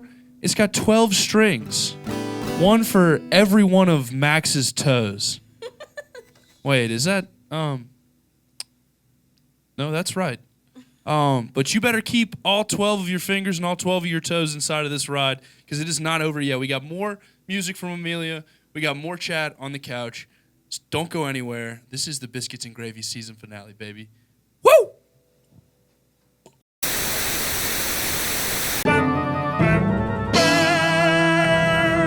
Evil Breezy. Lots of silly shit been going on for 16 episodes. Silly ass shit. You know what else is silly? Little fella at an amusement park. Buckles on shoes. Thin toilet paper. Nah. Pale in comparison to the silliest thing of them all. Wishing wells. What are you throwing coins in that damn pond for, you freak? Just get out there and do it. Hell, even the podcast guy said something good this week. Just do it. You don't need to wish. Stop throwing metal into a damn pond. That fountain was put there by the city, the good people of the city, and you're tarnishing it. What the fuck, man? I'm glad this is the last time this season. I'm gone till season 4. Get out of my face. Music fans, 2 absolute unreleased heaters from our friend Amelia Empson at the break. I know you enjoyed those because I certainly did. I actually was lifted out of here and floated out of here on a cloud like a cartoon character. It was just kind of like beautiful mountain music. Yeah, that was really incredible. Thank you for sharing that with us. Thank you. I'm glad that you enjoyed it. The 2 of them. Yes. And they are unreleased. They're not out yet. Bri was asking you when they'll be out, but we don't like to put pressure on people to put release dates out. So I'm anxious. Can just say You're just going to have to follow me to find out. Whoa. Ooh, good plug. There we go. Drop the socials. So you can find me on all streaming platforms at Amelia Boom. Empson. You can find me at Eats Natural Foods in the CD section. You can find me on Instagram at Amelia Empson, all one word, lowercase, no symbols. Bam. Easy and enough. on Facebook at Amelia Empson. She's not hiding, Yep. is what she's That's me. saying. You can She's just not under a damn rock. find my name. The way that you spell my last name is E, M as in Mary, P as in Peter, Son, S-O-N. S-O-N. Boom. E-M-P-S-O-n. Yep. Write it down. Imp. Write it down right next to your most recent and freakiest dream in your dream journal. Yeah, keep a dream journal, y'all. Keep a In dream the journal. dream journal. Okay. Dream. Have It's dreams. important. It's important. Drop that music where I get the mountain madness. No. Yes. I like that. That was my favorite of the 2. I'm gonna pick a favorite. Yes. I like them both though, but Mountain Madness. I really tough. like that. Love that one. I was working up some kind of thing where I worked a pun in there with him, but I was like, I think you got it. Workshop it. Go ahead. Well, no, what I was gonna say was don't go chasing rainbows or get that mountain madness, because these songs aren't out yet, but they will be in the future. So true. But that got scrapped. That got scrapped so early. It could have worked. In the Don't go writers, chasing I don't know if it rainbows, had or the you'll punchline you catch wanted, but it Mountain sounded Madness. or good. There you'll you go. catch mountain madness. Oh my Don't go God. chasing these rainbows, or you'll catch a little mountain madness. See, that would have worked. I like that. Yep. See, we need you in the writing room. That was I it. do write things sometimes. Ooh. Really? Okay, this is a good this is a good It says, transition. do it. This is a good transition. So writing would be one of your hobbies. You have a lot of really incredible hobbies, and I'd like to ask you about a couple of them. But I think the way into this question or this line of questioning for me is like, so a lot of people want to say they're Appalachian or want to be Appalachian or want to be, kind of part of that community. But I think you very much walk the walk, like in a lot of the things that you do that I've kind of seen or like have heard just in our very short time of talking. But like talking about like foraging for mushrooms and growing stuff and like growing the food that you eat and being conscious about the source of your food. But not only that, but like playing music, making art, like with your hands, like making physical things, like, and just appreciating nature and the place that we're at and that we're so lucky to live in. So yeah, I just wondered if you would talk about like some of those hobbies and kind of what they mean to you. I feel like very privileged to live here and like be in a place in like the colonized part of this country where we haven't been around as a country for very long as like the United States of America. And so it's like interesting to be in a place that has had so much culture for a long time and indigenous culture. There's like so much culture here, but it's just really cool. And I feel very privileged. So I try, my parents raised me with lots of cool music, but I didn't get raised around traditional music and I didn't get raised hunting, but my grandpa was into all that. And so just kind of trying to reclaim some of that and take advantage of the fact that I live here. I feel like very blessed, and a lot of people don't get that experience even in the South and even in like the U.S. or in the mountains. Like I feel like this is a very special place. So I feel blessed, and also like I've made really good connections. It's really nice to be able to go eat food and hunt on people's lands that'll let me like do that. And I feel like a lot of people don't get those opportunities, and it's new to me, but I'm just trying to take advantage of it in a reciprocal, not taking advantage of it way, but like, using it and yeah. Take from the system, give to the system. Yeah, exactly. Yeah. No, I think it's really cool, and it really is. Like I said, it's the kind of the mountain way. Creating that system of sustainability, but also like enjoying it. Like I've seen you do some like pickling and canning and stuff, which is really cool. But yeah, I just wonder if you'd talk to me about like, I thought it was really cool that you like grow and you do like grow stuff like that. And I just wondered like how that plays into the music, like that idea of growth and like planting things and watching them grow. And like how similar is like a song to like maybe a plant, that you planted and then you get to watch it like develop into this beautiful thing. Yeah, I really like that comparison. I feel like sometimes writing songs is such an instant thing for me that they're not at all similar, but sometimes it's like years of work, and sometimes growing things is like what is making me have the peace of mind to write things. Like a lot of my songs, like Hill and Holler, I wrote while I was literally digging potatoes. Like that was what I was doing that day, and I was like, I'm really hot and sweaty, and I'm gonna write a song real quick and then get back to it. But I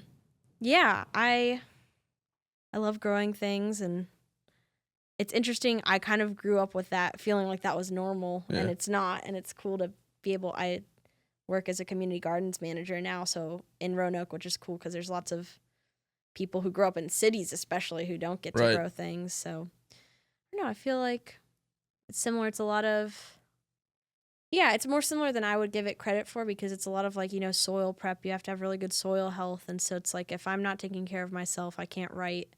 Well, although sometimes when I'm not taking care of myself, I write my best stuff. See, we talked about that balance of Of sometimes I'm like, ooh, should I like not sleep and let myself go a little crazy and write a bunch of weird music? And then I do that, and I'm like, okay, but this is not sustainable. But you gotta put compost and cover crops on your soil and take care of it, and then things grow better and longer, and making good crop plans and thinking about what you've already done in that soil, and you don't want to overuse that soil too. You want to cycle things through, so keeping things fresh. Mixing it up. See, that's I like that. a little metaphor there. I know. I need to really get like in this that. game. Yeah. Sometimes I'm good. Sometimes I'm good. Yeah, I'm good. Talk to me about the community garden though. That's LEAP? Mm-hmm. So what is LEAP? Local Environmental Agricultural Project. It's a nonprofit. We work on food access and like community food sources and kind of connecting people to their food. So we work with local farmers and like do a lot of farm shares that are like aggregating different farmers to make it accessible to anyone. So people with SNAP, without SNAP, if you pay cash, but whatever you want to do. So it's kind of a cool place. But I run the community gardens, and we have 3 gardens in Roanoke, and I just get to mow things and run around and listen to true crime podcasts and be silly. That's awesome, though. That's That's cool. really fun. Yeah. That is really cool. No, I really love the idea of a community garden, or just like using shared spaces for good, you know, Yeah. and not having like big open expanses of just grass, you know, Yeah. like for aesthetic reasons. Like I think like the utility of it, and you know, the people are gonna come for me because I'm start sounding like a communist, but like,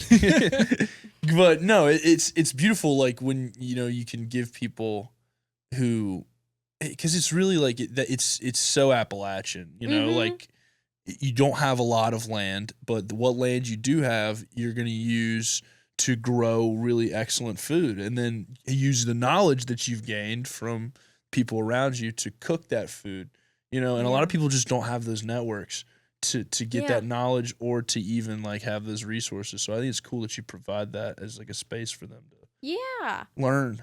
It's really fun. It's a new job for me. I had just started working there in April, but I mean, I guess it's not that new anymore. That's about a year. I was You're gonna getting say, into a year you're getting territory. there, yeah. You're into I've always it. been a 3-year at a job kind of person, so I'm like, this is still the beginning. Yeah. But right now I'm going through registration, so now the loop is finally closing, and I feel like I've done every aspect of the job. You're little in there bit, now. So Yeah, I was gonna I say, feel yeah, you're good. Yeah. now. We used to have a about joke it. at the car lot that you're always new. If anybody asks, well, I'm brand new here. You know, I'm just really kind of new here, so, I've been pulling that all year. and you can pull it for up to 3 years. I think it works for sure. That makes sense. I'm new here. Works for 3 years. If it's a career, Yeah. Yeah, this is I'm gonna new. be my So career. true. Oh, word.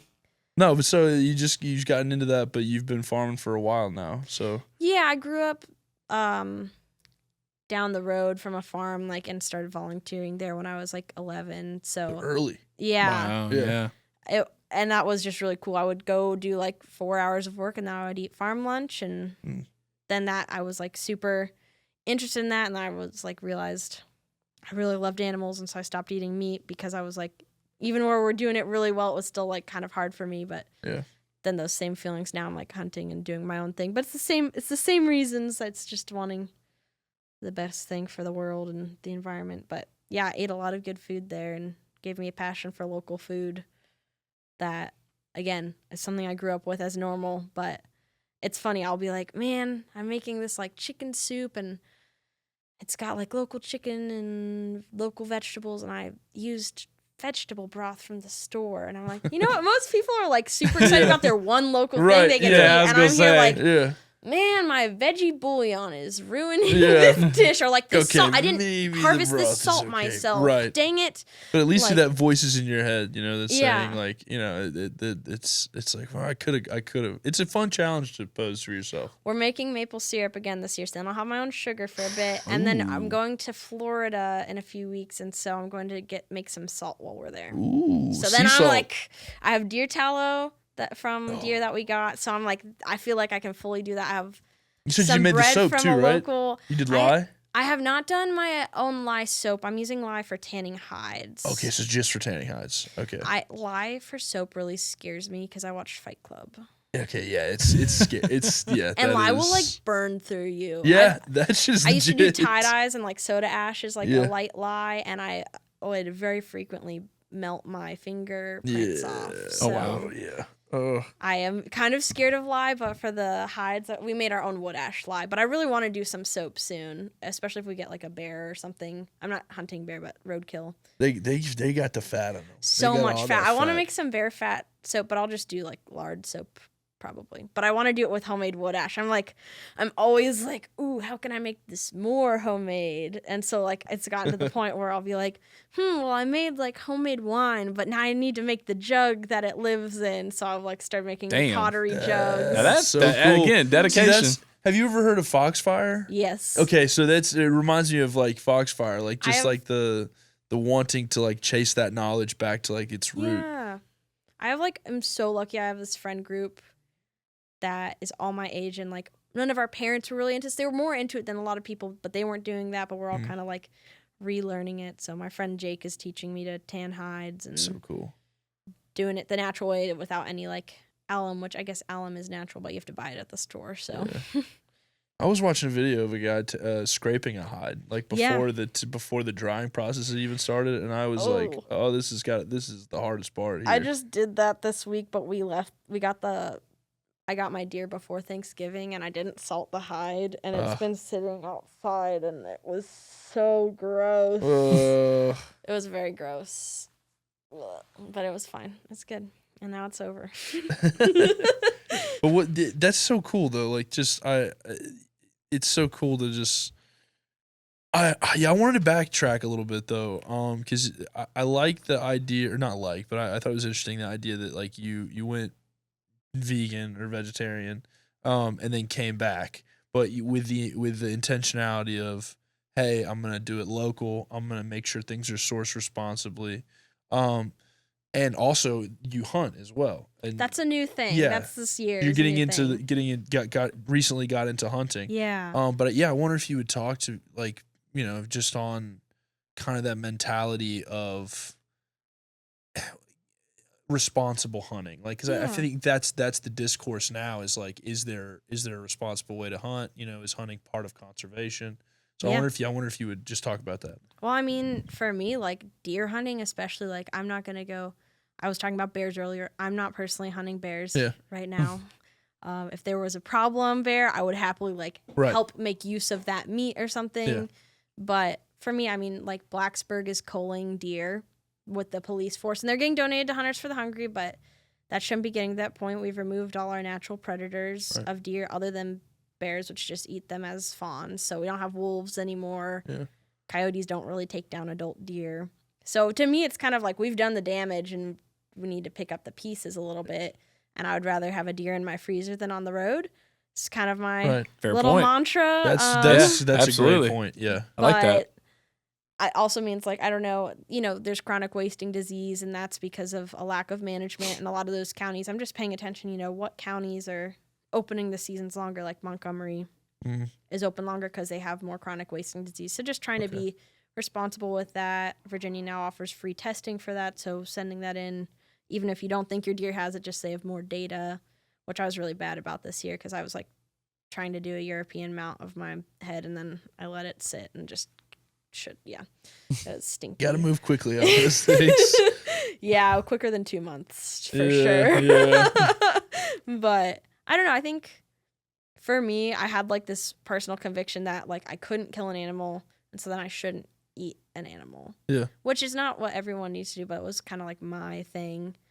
And then I started having some health issues, and meat became a part of my diet again, and I wasn't doing it exclusively locally, and I was like, okay, this is not in line with my values, and I really felt like I needed to take a step back, and so that has been like, I don't just catch and release fish anymore. Yeah. Like, I will eat, especially stocked trout, if it's not a native species, like, I'm gonna eat that. Right. And it's been hard, but I want people to remember, like, food has emotions behind it, and things have emotions, and it's good to feel that. Yes. And the more we remove ourselves from it, the less we feel, and like the less special things are. So like when you sit down to a meal that you like harvested, like whether that's meat or vegetables, and you think about all your time you put into that. Like I had someone ask me like, well, it's probably just as expensive to have deer because of all the time it takes. And I was like, yeah, but I'd rather like spend my time in the woods and then sit down and butcher this deer with my friends than go work for 2 days to pay for like a quarter of a cow. I don't know. Like, for just some steaks or whatever. Yeah, and I do that too. Like I love supporting local farmers, but it's just been this thing like I feel emotions around even like harvesting vegetables, and that's good. I think it's good to let yourself feel that and not be numb to it. And you don't need to eat as much meat, you know? Like I eat a lot of beans too, but I also eat a lot of steak. It's a supplementary part of the diet. It's not like the main. Like we get kind of like meat crazed and meat obsessed. I've been meat crazed lately with all this deer in my freezer. Well, you got it in your freezer. You're trying to get it out. That's what I was gonna say is like this. You're probably making a lot of dishes that probably used to have hamburger in them that have got like ground venison in them. We call them Jake eggs because this is how my friend Jake goes. Yeah, I have a pretty sensitive stomach. You know, I can really only eat meat and eggs in the morning. Like, Jake, that's kind of. That's why you're so sensitive. No, well, that's the only thing that his stomach can handle, and I think he's got like the right blood type for it because I think I do too. But we'll eat Jake eggs, which is just like a pan of meat, the ground meat that you saute up and then you fry eggs in it, and that's just like this cake of meat. That's and delicious. eggs. That sounds So delicious. good. I'm on board. That sounds delicious. So I've been eating a lot of meat lately. No, I think you talked about the emotion to it. I think it is it's, and again, like for people that are vegetarian or don't like eating meat, I would say go out and partake in hunting. Yeah. Go hunt an animal. Go kill something that you have intentions of eating. Go through the process of taking its life and then literally stripping it down to its component parts and then cooking and eating them. Like, see what that process is, because people that look like us and have our form have been doing it for thousands of years, you know, millions of years. Like, do it. Feel what that feels like, you know, in your heart, and then understand that that is the cost that's being paid. And I would say that even more so to people who do eat meat. Yes. Because I'm like, if you're vegetarian, you're living by your conviction. Right. And just anybody that's partaking in that system. Interesting, like how many people just don't think about it. Like, I forage a lot, and I had this one lady go, "Ew, why would you eat food from outside?" And I was like, That's a crazy take. That's a crazy take. But the thing take. is, she's right, because we have hydroponics and cows are in feedlots. Everything's clean. Everything's really And like removed from. Chickens never see the light of day. So like, she's not wrong, but it was still so stupid. I was like, no, I'm going to eat my wild mushrooms. Thanks. But like, she was like, her ignorant statement was true. Yeah. But she didn't realize it. Right. It was coming from a different place. But I was just like, oh my gosh. Or like someone who saw me eat like fish and eat the fish, and they were like, oh gosh, like you can just get that at the store though. And I'm like, where do you think it comes from? Right, though? Like, right. It's because they all live in the water. Yeah. It's like my dad, like we'd get mushrooms from the store and they'd have a little bit of dirt on them, and I'd be like, it's nasty, and he's like, it's sterile, like it's sterile dirt. And it's like there's a difference between sterile and dirty. Yeah. And like something can be dirty and not have to be sterile. I don't know, but it's like, I eat dirt. You can eat dirt. You can eat a little bit of dirt. Like, I like to test compost and eat a little bit of compost. Just that's get a fun farm tour thing to do. Just get a little taste. You're like, oh, here's this good mushroom vermicompost, and you can just taste it, and people are like, huh. And if you have a really cool group of people, they'll do it too. They'll eat dirt. I was gonna say, I'm like, so I don't fun. know. You'd have to convince me. I got like 12 people to eat dirt one time, and they're like, very earthy. Interesting. Like, tastes like earth. Tastes like dirt. It's pretty good stuff. I'm intrigued. About the foraging a little bit, because I think that is something that people don't understand about this area, is how rich it is in edible food sources that are just abundant. Yeah. You know? We've got so many berries and mushrooms and greens. Like, we've got lots of good. I'm less into plants because plants are more likely to kill me than mushrooms are. But I do eat a lot of wild plants. I eat like a lot of dead nettle. I make lots of pesto in the spring. I do a lot more herbalism with wild plants, like kind of medicinals. So like willow is really good. Like, it's what aspirin comes from. So you can make willow tea. Whoa, that's cool. That's a really good one. You're just mixing up like potions and poultices and stuff. stuff. I have a lot of tinctures. Dude, I'll show off a tattoo of one of my favorite plants. It's the ghost pipe, and it's that's cool. Also called Indian pipe. It's Uniflora tinctora or something like that, but it's a nervine, and so it disrupts your brain from your nerves, and it's been like an indigenous medicine for thousands of years for physical and emotional pain. And so like I make tinctures with that with some local moonshine. You have to go, goes bad so quickly. You have to walk out into the woods with your moonshine, cut it and pop it in there, and it's this white flower, and it actually parasitizes mushrooms. And so it doesn't photosynthesize. So it looks like a mushroom almost. It's very beautiful. But you have to be really careful because they are kind of like a rare species. So there's some like there's some good rules, some guidelines of like honorable harvests, like never take the first, never take the last, never take more than half. And I really try to follow that with that. I like don't take more than 20%. I'll take like one from each plant or something. But I do more of the medicine with the plants. Elderberries. I harvest a lot of wild elderberries. We got great elderberries around here. Turkey tail and reishi are great mushrooms. Lion's mane. What else? I eat a lot of chicken of the woods. Morels when I can find them. The big chunky mushroom, right? Yeah, the orange one. Yeah, morels are one that like I feel like they get overpicked, or we would have a lot of them. Elusive. I don't think that they actually get overpicked because there's kind of this misconception with mushrooms that once you pick them, it's really disrupting it the same way if you like eat the fruit of a tree that its seed is gone. Okay. They mostly reproduce through cloning, so it's through their mycelial network, and mushrooms are the sex organ. I was a mushroom farmer for 3.5 years, and mushroom mushroom geneticist, expert. There you go, yeah. It's going to start coming That's why I said we were going to ask about mushrooms. But the main thing with morels is that actually they have a really interesting lifespan because their spores or mycelium grow up with trees from a seedling on. And so by the time that tree fully decomposes, they really have, like, it's a weird, like, 30-year delay or something. There's some people who have been growing them successfully, but that's, like, how they, in the wild, are really starting themselves as, I think, I don't know, this might just be some conspiracy I picked up somewhere, but they're very interesting. They're elusive. And they're so camouflaged. So, like, I've been in a field with, like, 30 in them. I haven't seen them before. And then my friend who's a really skilled mushroom hunter will be like, oh, wow, here, and here. And I'm like, oh, goodness. But I think, like, you know, by the time that they are up and, like, picking, they've already sporulated. So they've already spread their genetics. I think it's good to, like, use mesh bags. And, again, don't take the first, don't take the last. Don't take more than half, and that's what that was interesting. I wanted to touch on that. I wanted to say first, fun little anecdote. First time I ever saw a morel mushroom, I was a little kid, and I had asked my dad to take, because I was obsessed with like Survivor TV shows, like Survivor Man and Man vs. Wild. Yes. And I was like, show me how to eat like out of the woods. So he took me on this big long walk. We like walked our whole property, showed me a bunch of edible food sources. And we were walking through the woods and came across a morel mushroom, just one. Whoa. And it was like, he was like, this is a great example of something you can eat. These are morel mushrooms. And my little ass was like, oh, dude, these are just everywhere. Yeah. I'm going to see these everywhere.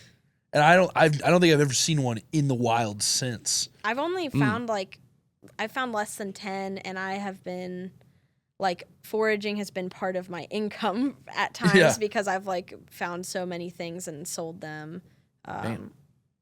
Which I had a friend who was also with me who is, like, a certified forager. It's illegal to sell foraged mushrooms without being a certified forager. But wait, you can get a forager certification? Yeah, it's really cool. That's There's a place in North Carolina that does that. it, and it'll teach you a lot. I recommend doing it. It's kind of an intense test, though. It should be. With the mushrooms, it should be. It's life or death. Yeah, it's really interesting, though. There's some fun things to learn about mushrooms. Like, some have the same species that's, like, split off, and, like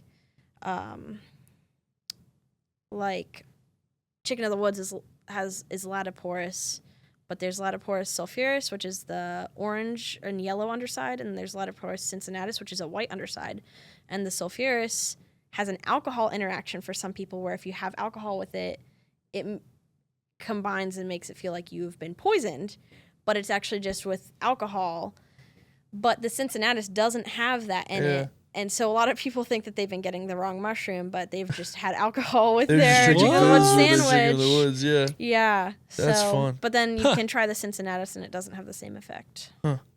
That's interesting. That's cool crazy. shit. Yeah. I think chicken of the woods is one of those ones that's getting popular because it's a really good meat facsimile. It's so good. I love chicken of the woods. I think it's better than chicken. Is it really is there a lot of it in this area? Yeah, I always find it, so it's one of those mushrooms that it chooses a log and it lives there till that log dies and is like decomposed. So you have the same spot, you can come back to that log, mark it.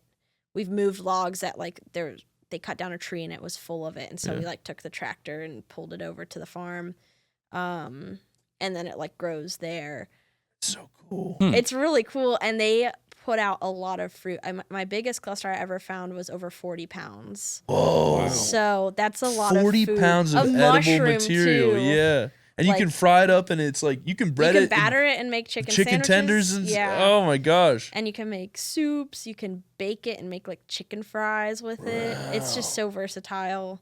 And it's got some protein to it, not as much as meat. But Yeah, but it's pretty good. it's still a decent protein source, Wow. especially like if we're talking, strictly from the survival aspect, like Oh, the yeah. effort versus calories High taken in in. carbohydrates Yeah. too.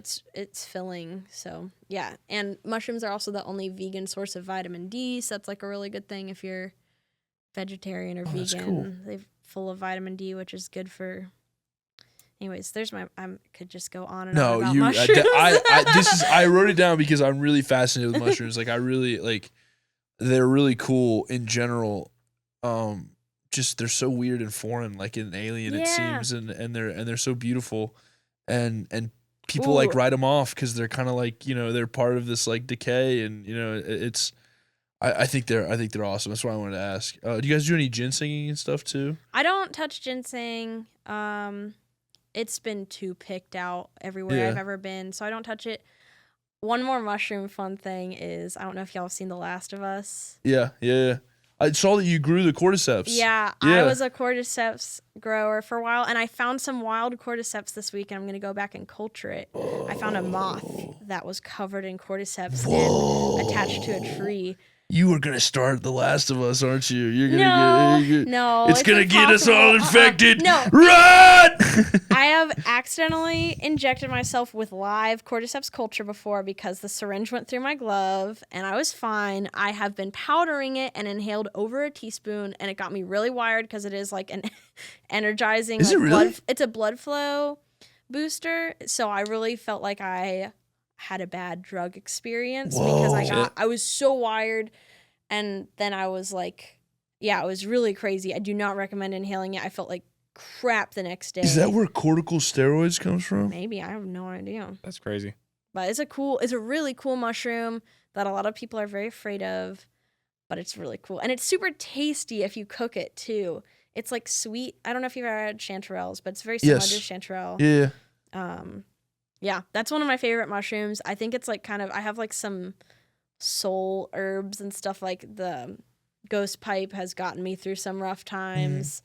And cordyceps has been with me in some rough times, like in my life, and I'm excited to come back to it as like my own, I don't know, Yeah. come back to it and learn more. That's really cool. Sorry. That's really cool. Kind of like plants are there for you, almost like family members would be there for you. Yeah. Like, cause we're getting into some we good can stuff get here, really dude. into it. Because there was this series, I forget what it was called. God, I can't remember what it was called. It's a PBS series, and they did a couple of different plants. It was like apples, and then they did tulips, and then they did marijuana, and it was all like plants that humans had this really crazy effect on. Yeah. But it was like Probably tobacco too. it probably, yeah. It just had this like, it gave me this realization, like plants, these like living beings that we coexist with in a community. And I'm like, it just makes me sound like kind of hippy dippy, but like it's really like a beautiful thing when you have that realization. It's like it's all an energy exchange with living things. Even taking your shoes off and walking barefoot through the grass. Yeah. Like you are interacting with plants and these things that live and these things that exist in a system and have their own life and have their own prime and their own decline and their own fall and their own death. And it's like, it's, yeah. They really are our non-human relatives. Robin Wall Kimmerer says that a lot. She's Braiding Sweetgrass's author. She's always talking about our animal and our plant relatives. And it can sound hippy-dippy, but it's really true. Like, we're all in community, not just people, we're in community with everything around us. Yeah. And so it's really interesting to see, like, you take a step back, and I'm all about, like, leave no trace and keeping the woods clean and everything, but it's like sometimes you're like, oh, this is where we come from, and we sometimes are so worried about leaving no trace that we over domesticate ourselves. Yes, there is a trace that we're allowed to leave. Yeah, we are part of the wild. And I was in Boy Scouts, so we were big into the leave no trace thing, but it is like you're also a wild living thing. Like you're allowed to leave your footsteps. Like you're allowed to like play in the stream. You're allowed to, in a certain extent, you're allowed to rearrange things and but deer do not get stressed out about shitting in the woods. Yeah. I'm not gonna be irresponsible with that, but like we are also still animals, right? Even if we have a moral code to abide by, and we should, because we've really messed a lot of things up. But I think it's left so many people. Like, we have so much national forest, and I never see anyone in there. Like, unless there's a trail, and I'm like, it's really true. No, like, I get so anxious about it sometimes because I'm like, use it or lose it. I'm like, it's all there, and you're allowed to just get out and start walking through it. You but can like, hunt there, right? And it's like, but sometimes you just get so wrapped up in your everyday life. You're like, God, I can't. I couldn't possibly get out there. But like, it's. Yeah, it really is just a resource. Yeah. And I think I'm gonna copy you, Miss Amelia, and try to get outside more this year. Really, because we truly do live in just one of the most beautiful places in the world. Seriously. And if I could take anything from you, I think the intentionality behind how you gather your food, how you put together what you're eating. I think that is. If people are on this clean eating craze, there's no better way to eat clean than start right here in the valley, where you're at, or at a community garden, for God's sakes. Both, you can do it. Or all. both, you can do it all. You can go shop at the farmers market, and you can go to Aldi and get goat cheese sometimes because it's like $2. Yes, it's fine. You have balance, but fair point. But think about it. But have that thought. About it. Yeah. Don't just live burger to burger like my fucking stinking ass. There's a time and a place for everything. It's true. It's true. That is a balance to everything. But have that thought. Have that intentionality. And it's fun. It's not restrictive. It is fun. Read Animal Vegetable Miracle. That's a great book. Opens your mind up to what you really can do. And we've got a mill like an hour and a half away, so you can get local grain. I make all my own bread, sourdough with local wheat that's grown in Virginia. That's cool. Which is really fun. It's way more fun than buying bread at Kroger. Yeah, like, it is. You think it's restrictive, but it's just like, wow, I have this new skill and this tastes way better. And yeah. See, we talk about the apocalypse. It is, Amelia is going to be fucking chilling, dude. She'll be all right. She is going to be chilling. I'm so bad because I definitely think about the apocalypse all the time. But the difference between being a doomsday prepper and a homesteader is using your skills now. Yes. And not stockpiling for the future, but having things you're going to use right now. Right. Building skills instead of stockpiling things to kill your neighbors. It's the weird thing that happens. That's a good take. You're really good at those skills is you get the abundance starts to happen naturally. Yeah. Not this abundance that we've manufactured with like shipping and supply lines and all this, but real true abundance of oneness with nature, and then you have a canning store that would last you 30 years of stuff that will last that long. And you can eat it along the way. And you're enjoying it the whole time. You're not going to Gander Mountain and buying a bucket of freeze dried stuff from no, it's a different lifestyle altogether. It really is like it's not a fear of what's coming. It's a way of changing your lifestyle to be prepared for anything. Yeah, and it's like being prepared for now too. Yeah, it's an enjoyable. Yes, it's an enjoyable way to live, and I have a lot of friends. I have some friends who like to stockpile things for like weapons and everything. I'm like, you need to be learning how to make a bow and arrow right now because you're gonna be hungry when you run out of all this, and you're gonna be like, oh crap, my 2,000 rounds actually didn't take me as far as I thought they would, and now I don't know how to do anything because I've been being paranoid in my house. No, I think it's like I was talking about it's Appalachian. I think quintessentially, in a way that it goes beyond like attempts to commercialize or aestheticize that idea. Like I think it truly is like walking the walk, as we say. And I it's very admirable. Like just stumbling upon some of your stuff, like it makes me want to just get out into the woods. So That's thank what you for I'm that. hoping for. Sometimes I feel like I overshare and I'm like, No. And I'm still so new to everything, so I don't want to take ownership for things that I didn't invent, and like even my ancestors didn't invent. Like, we're stealing this from like the Tutelo people who have been that we kicked off forever ago. We're all just playing with stuff that was already here. Yeah. But yeah, I don't think it was ownership. I think what I saw was like giddy participation. And that's what I'm trying to do. That's I'm like, that's infectious. Like ownership is like this is mine and not yours. But like what I got from you was like, hey, this is a party going on, and you just got to come join. Like, there's enough for everybody. Like, and we can all have fun together. Okay, good. Because sometimes I have a lot of friends who do all the things that I do way better, way more, and I'm just like getting into it. I'm like, everyone needs to know about this, and I'm an overshare to the max. It's like my biggest flaw and best asset. Like, I will talk about everything, but I don't know. I'm just hoping people. I'm also like trying to get more women into hunting because I don't know many women that hunt, and that's been my big goal this year. And I've gotten like a few women who are like, "Yeah, I want to go hunting with you," and I'm like, "Yes, let's go hunting." My niece got a couple of deer this year, so she's doing her thing. Yeah, is she in the area? Yeah, she's local. She lives in Fincastle. Awesome. Yeah, it's been she's a horse girl too. I used to be a horse girl. Yeah. But I can't afford it anymore. But one day I was talking about buying horses yesterday. That's an expensive hobby. Once I have my little homestead, that's it. You'll have I'm gonna get me some plow horses. What are you gonna name them? I don't know. I think about this a lot. I really like Cassaleya, which is Indian paintbrush.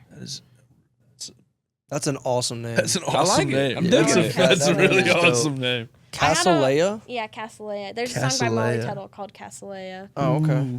I also, what were some? I was thinking about horse names yesterday. I don't know. There were some good ones. That's stellar. For the people listening at home, he said Bartholomew off camera, which I think is a great one. Oh my goodness. Yeah, I don't want to end here, but we are going to I know we do have yapping. to wrap up. No, you are not yapping. You have answered all of my questions wonderfully. Thank you so much for joining us down here.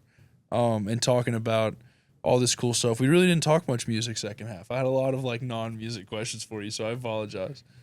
I mean, music is intertwined with the rest of my life, and I play music like New Year's Eve. I stayed up till 4 playing music with my same friends I've been tanning hides with for the last few weeks and hunting with. Go. So, and I've been looking for this band for forever, and then it turns out that my friend I've been hanging out with, like all my friends, like my boyfriend was playing the guitar, and my friend was playing the fiddle. And I was like, "You play the fiddle? Like what the heck? Like I've been looking for a fiddle player for months, and now you're just here." Okay, cool. And he's like, "Yeah, I'll play fiddle for you." And I'm like, okay, I am doing.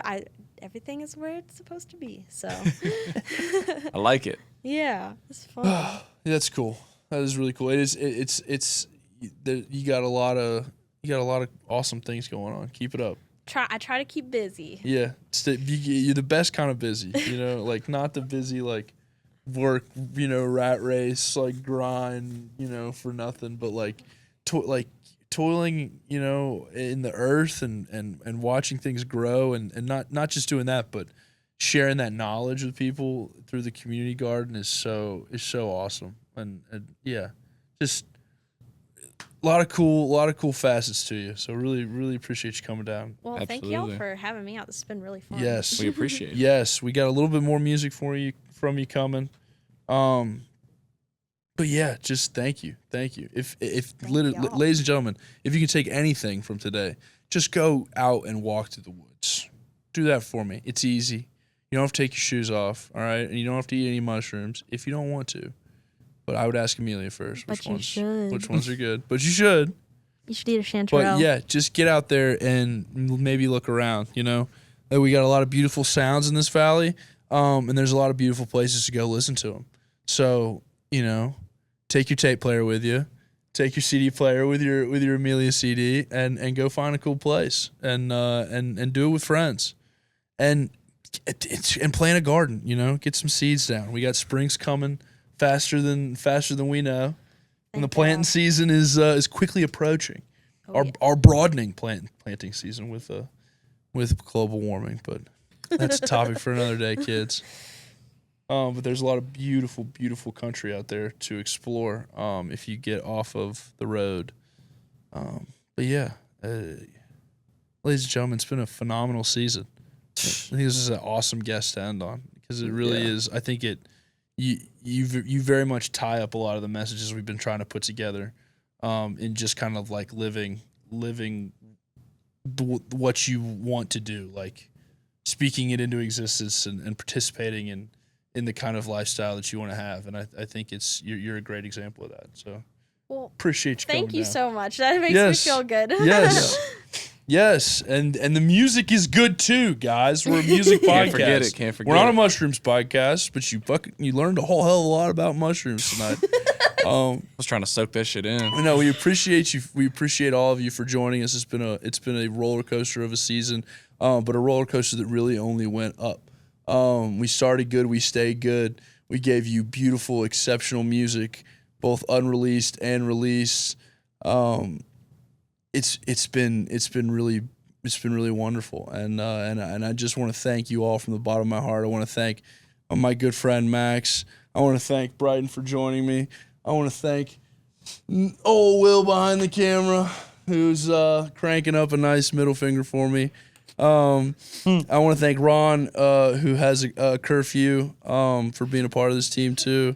But yeah, here at the end of the season, God bless you all, and I hope you all chase your dreams as quickly and as ravenously as you can. And like we always say, find somebody you love, tell them that you love them, and Max, don't be a fucking prick. Huzzah. And we're out, baby. There it is. I love it. Friends, Biscuits and Gravy faithful, it has been a long and winding road that has led us here to our season finale with our final guest, Amelia Empson. And she has one more song for us this afternoon and this season. This is Wander What Wander. What? Why'd you say it like that? Like what? It was just a lot of emphasis. Say it again. Song title? Wander What Wander. Wander What Wander. That's what I said. Try it again. Wander What Wander. Season finale. You got it. Frankly, I'm glad that you interrupted me because we got a little something. We got a special treat first. Oh, okay, good. Yeah. So, I mean, if you're wandering around a hardware store on a random Tuesday afternoon, you may run into our friend Amelia testing out the tune of the saws in the tool section. That is because saws are a playable instrument. It's actually one of the only instruments that is truly Appalachian all the way to its core. So she is going to bless us by ending our season with a little taste of something you will probably not see anywhere else. B&G. And after that, Wonder What Wander. Ah!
thoughts that I have are of music and you.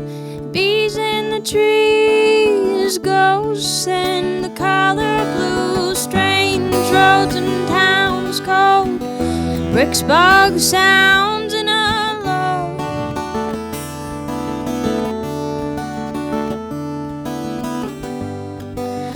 Walk down the road with me, oh,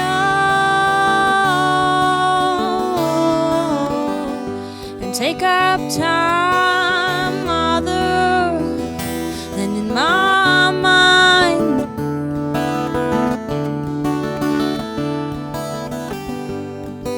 Swim in the creek with me, oh, crayfish, tadpoles, what will we find? My fingers in your hand drum the tune of a song I'm thinking of. My thumb runs across your veins as you stare at me, and I wonder what wonder you have found captured in me.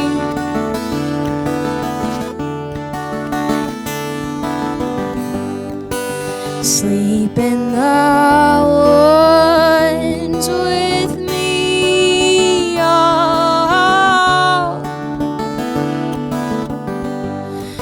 The stars the only light nearby.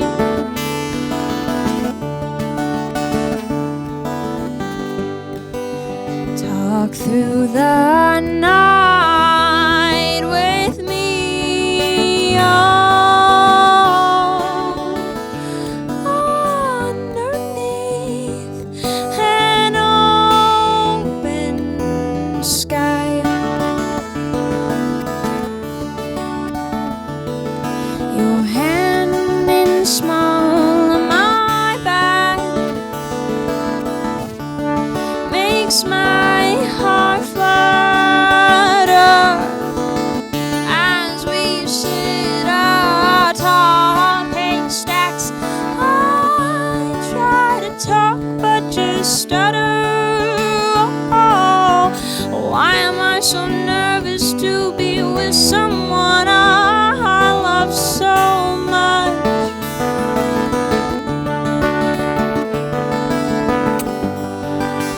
Live through my life with me, oh, forever in new love. Love our spirituality. Blessed from above, soft touches of love, sweet whispers of praise.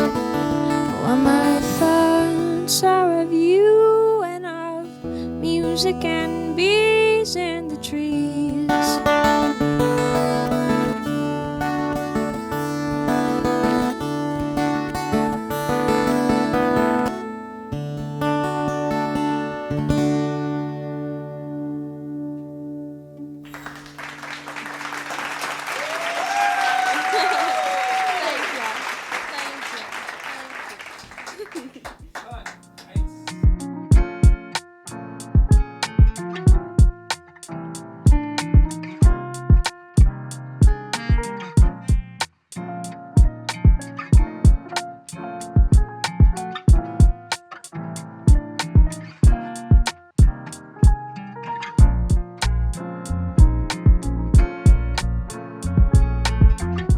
This is a clean production.